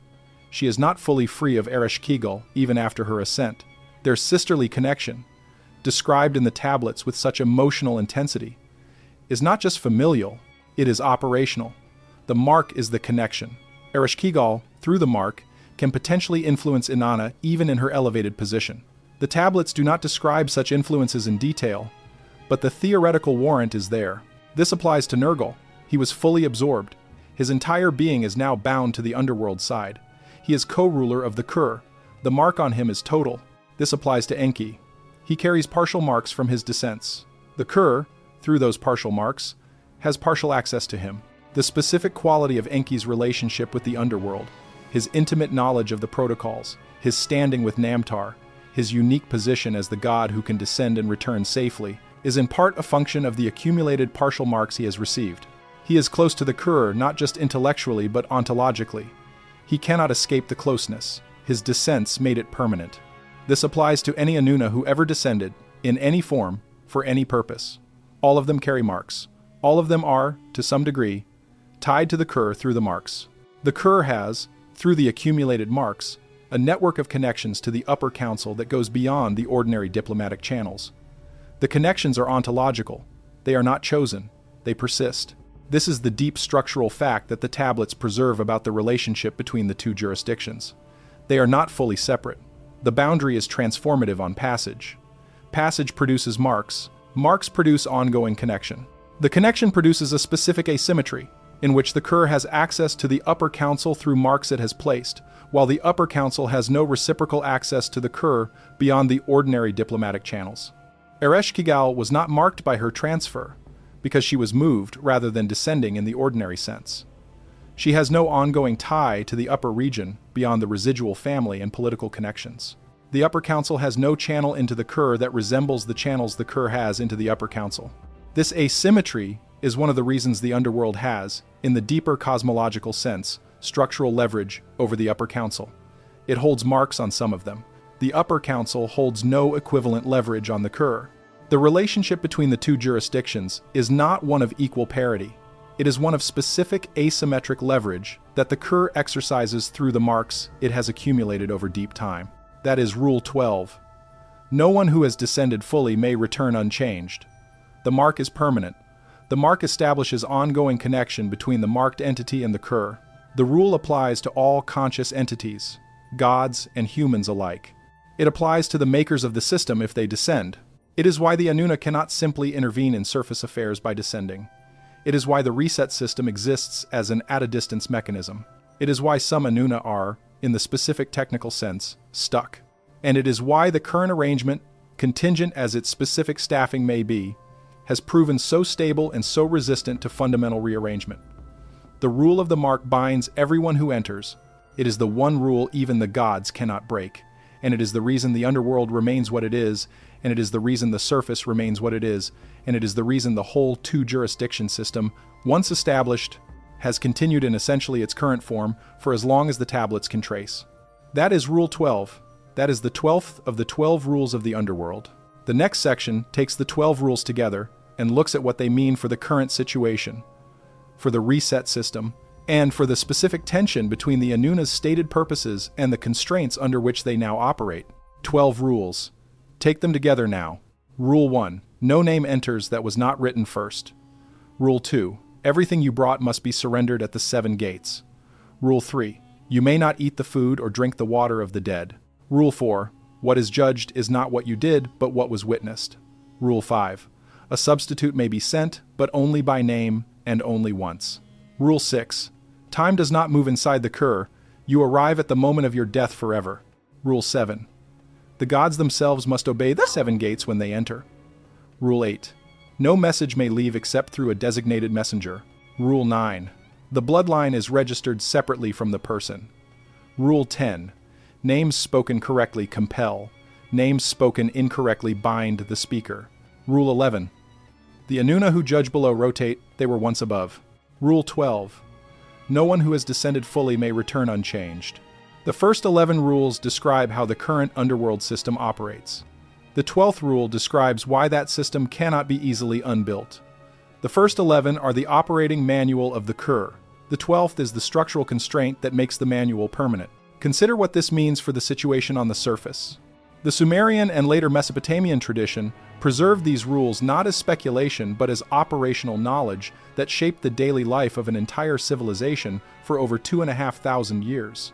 Kings arranged their political lives around them. Priests trained for years in the specific pronunciations required by Rule 10. Families maintained household tablets to preserve the correct addressing of their ancestors under Rule 9. Ritual specialists conducted specific substitute rites under Rule 5. The scribal tradition preserved Sumerian long after it was dead as a spoken language because the incantations required it. All of this was labor, sustained across generations, in response to the operational understanding that these rules were real. Modern readers have been taught to treat the tablets as mythology. The tablets themselves do not treat their content as mythology. They treat it as procedure. The procedure was applied. It was refined. It was documented. It was preserved through the fall of Sumer, the rise of Akkad, the Old Babylonian period, the Kassite period, the Assyrian Empire, the Neo-Babylonian Empire, and into the Achaemenid and Seleucid periods. The specific institutions that maintained the procedure changed. The procedure itself did not.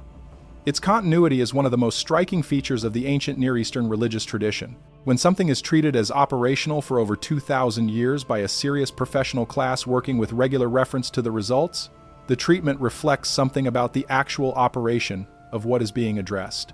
What was being addressed, according to the tablets, was a real jurisdiction with real personnel and real protocols to coordinate with the surface, running on its own, staffed by rotated figures who had specific histories in the upper regions, and whose actions produced specific consequences on the surface through the messenger system and through the marks placed on any entity that descended and returned. That jurisdiction, if the operational reading is correct, has not gone away. It cannot go away. The reset system, which is the specific topic of the second document mentioned earlier, is the mechanism through which the surface undergoes periodic reconfiguration, without requiring full descent by the Inanna to reset it directly. But the reset system operates within the constraints established by the 12 rules of the Underworld. It does not modify those rules. It does not restructure the Kur. It restructures the surface, from a distance, in ways that leave the underlying Underworld system intact. The surface, meanwhile, has evolved through many resets and continues in the current configuration. The current configuration has features the tablets did not anticipate: modern technology, modern population densities, modern communication systems. But the underlying operational reality, according to the ancient reading, is the same. Every person on the surface has a registration in the Underworld's index. Every death produces an intake. Every family maintains a lineage registration, whether or not the family currently performs any of the rites the tradition specified. The system runs. It runs regardless of whether the surface population currently participates in it consciously. This produces a specific situation for the modern reader. The rites the tradition specified were understood, in their original context, to be necessary for specific outcomes. Ancestor offerings maintained ancestor awareness. Correct pronunciations enabled ritual efficacy. Household tablets preserved the addressing information required for ongoing family contact with the ancestor line. The tradition understood that when these practices lapsed, specific consequences followed. Ancestors drifted into isolation. Lineages became difficult to reach. The ongoing communication between the surface and the specific ancestor chains that had once been actively maintained faded. In the modern situation, Most descendants of most lineages do not perform these rites. The lineages remain registered. The ancestors remain in their fixed intake states. The messenger system remains operational. But the specific family channels that once carried offerings and prayers and news are, in most cases, dormant.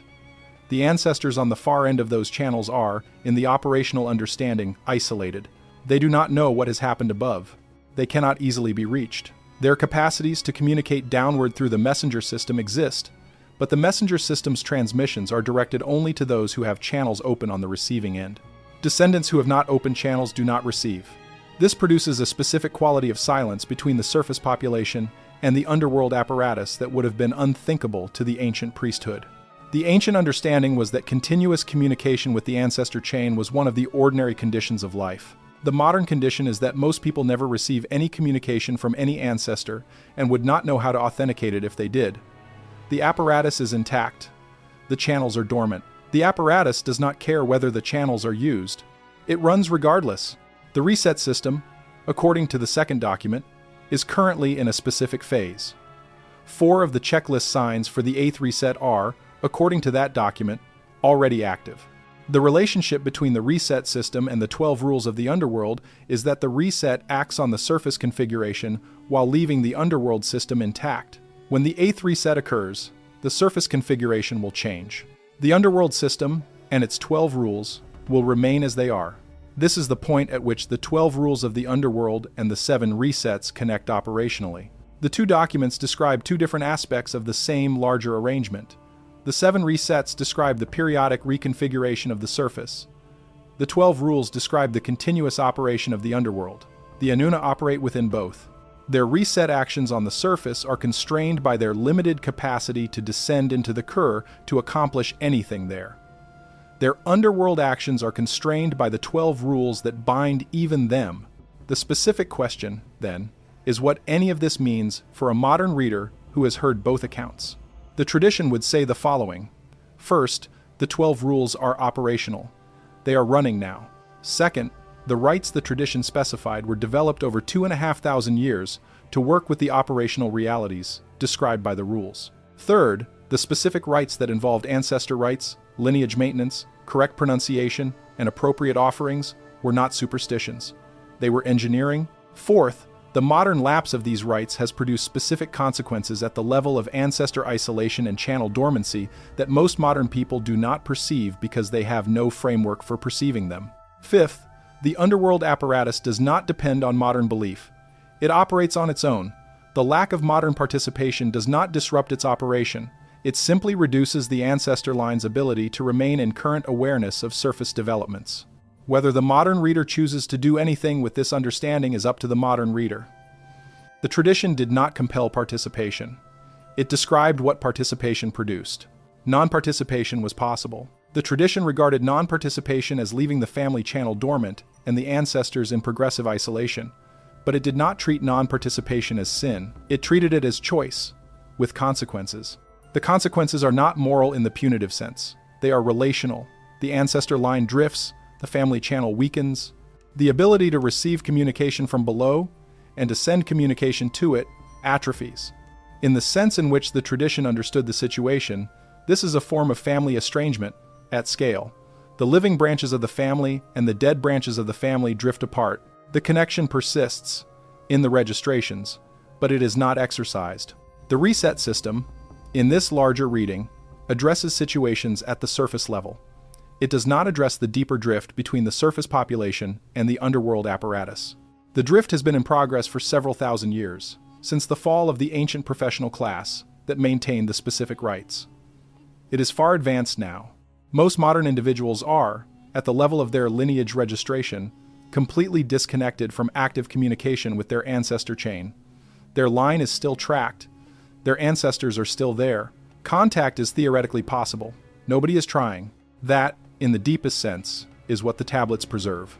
Not just 12 rules of the underworld, but the operational context in which those rules mattered, in which they were applied, in which they shaped daily life, and in which their observation was, for 2,500 years, one of the ordinary conditions of civilized existence.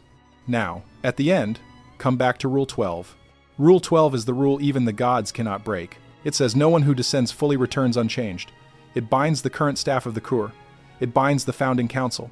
It binds any conceivable future council. It binds the makers of the human project, in the sense that any of them who descended to interact with humans were marked by the descent, and their capacity to act on the situation now is limited by the accumulated marks. The implication of Rule 12 is that no one is going to come and fix this from above, not because they do not care, not because they cannot see, because the boundary between the two jurisdictions is transformative on passage, and any full passage produces further transformation, and the entities who might in principle intervene have already accumulated the transformations of past interventions, and further interventions would produce further transformations that would leave them, in the operational sense, less able to act each time. The reset system operates from a distance because that is the only mechanism through which action can be taken without triggering further transformation. It is not a preferred mechanism, it is the only available mechanism, given Rule 12. What comes with reset is what can be done at a distance. What cannot be done at a distance does not get done. This is the situation the ancient priesthood understood, in the operational form, over 2,500 years of continuous practice. The tablets preserve what they preserve because the ancient professionals took the operational reality seriously and documented it with the care of engineers documenting a working system. Their care produced the corpus. Their fall produced the modern silence. The system runs anyway. The 12 rules apply anyway. The marks on the makers persist anyway. The channels between the surface and the Kur remain dormant on most families' side, active on the Kur's side, waiting for someone to open them. The tablets do not say that opening a channel is easy. Rule 10 alone establishes that correct opening requires trained pronunciation, correct addressing, and appropriate compensation. Rule 3 establishes that any active contact carries risk of binding through accepted offers. Rule 8 establishes that only content authorized on the Underworld side will actually cross. The tradition warned that channel opening was serious work, but the channels are there. The registrations are intact. The ancestors are at their fixed intake states, waiting. The apparatus runs. The 12 rules operate. And Rule 12, the unbreakable rule, means that whatever comes next in the larger pattern will not involve a full descent by any of the makers to sort the situation out directly. Whatever they do from where they are, within the constraints their prior descents left on them. That is what the 12 rules of the Underworld tell us. Not just about the ancient dead, about the whole arrangement, the two jurisdictions, the specific asymmetries between them, the marks and the channels and the messengers, and the one rule that constrains everything else. 12 rules on the tablets from Nineveh and Nippur and Sultan Tipe and Amarna. 12 rules preserved by scholars from Layard to Kramer to the present. 12 rules the ancient professionals took seriously enough to build an entire civilization around, for over 2,000 years, in the operational understanding that the rules were real. The tablets are still there. The rules are still what they say they are. The system is still running. The channels are still open on the Kur's side. What the surface does with any of this now is up to the surface. 12 rules. The last and heaviest is the rule that binds all those who first set it down. That is the whole system, laid out as the tablets themselves laid it out, without the poetry that later ages added, without the moralization, without the later mythologizing added. Procedure. That is what the tablets preserved, the 12 rules of the ancient underworld, and the one rule even gods cannot break.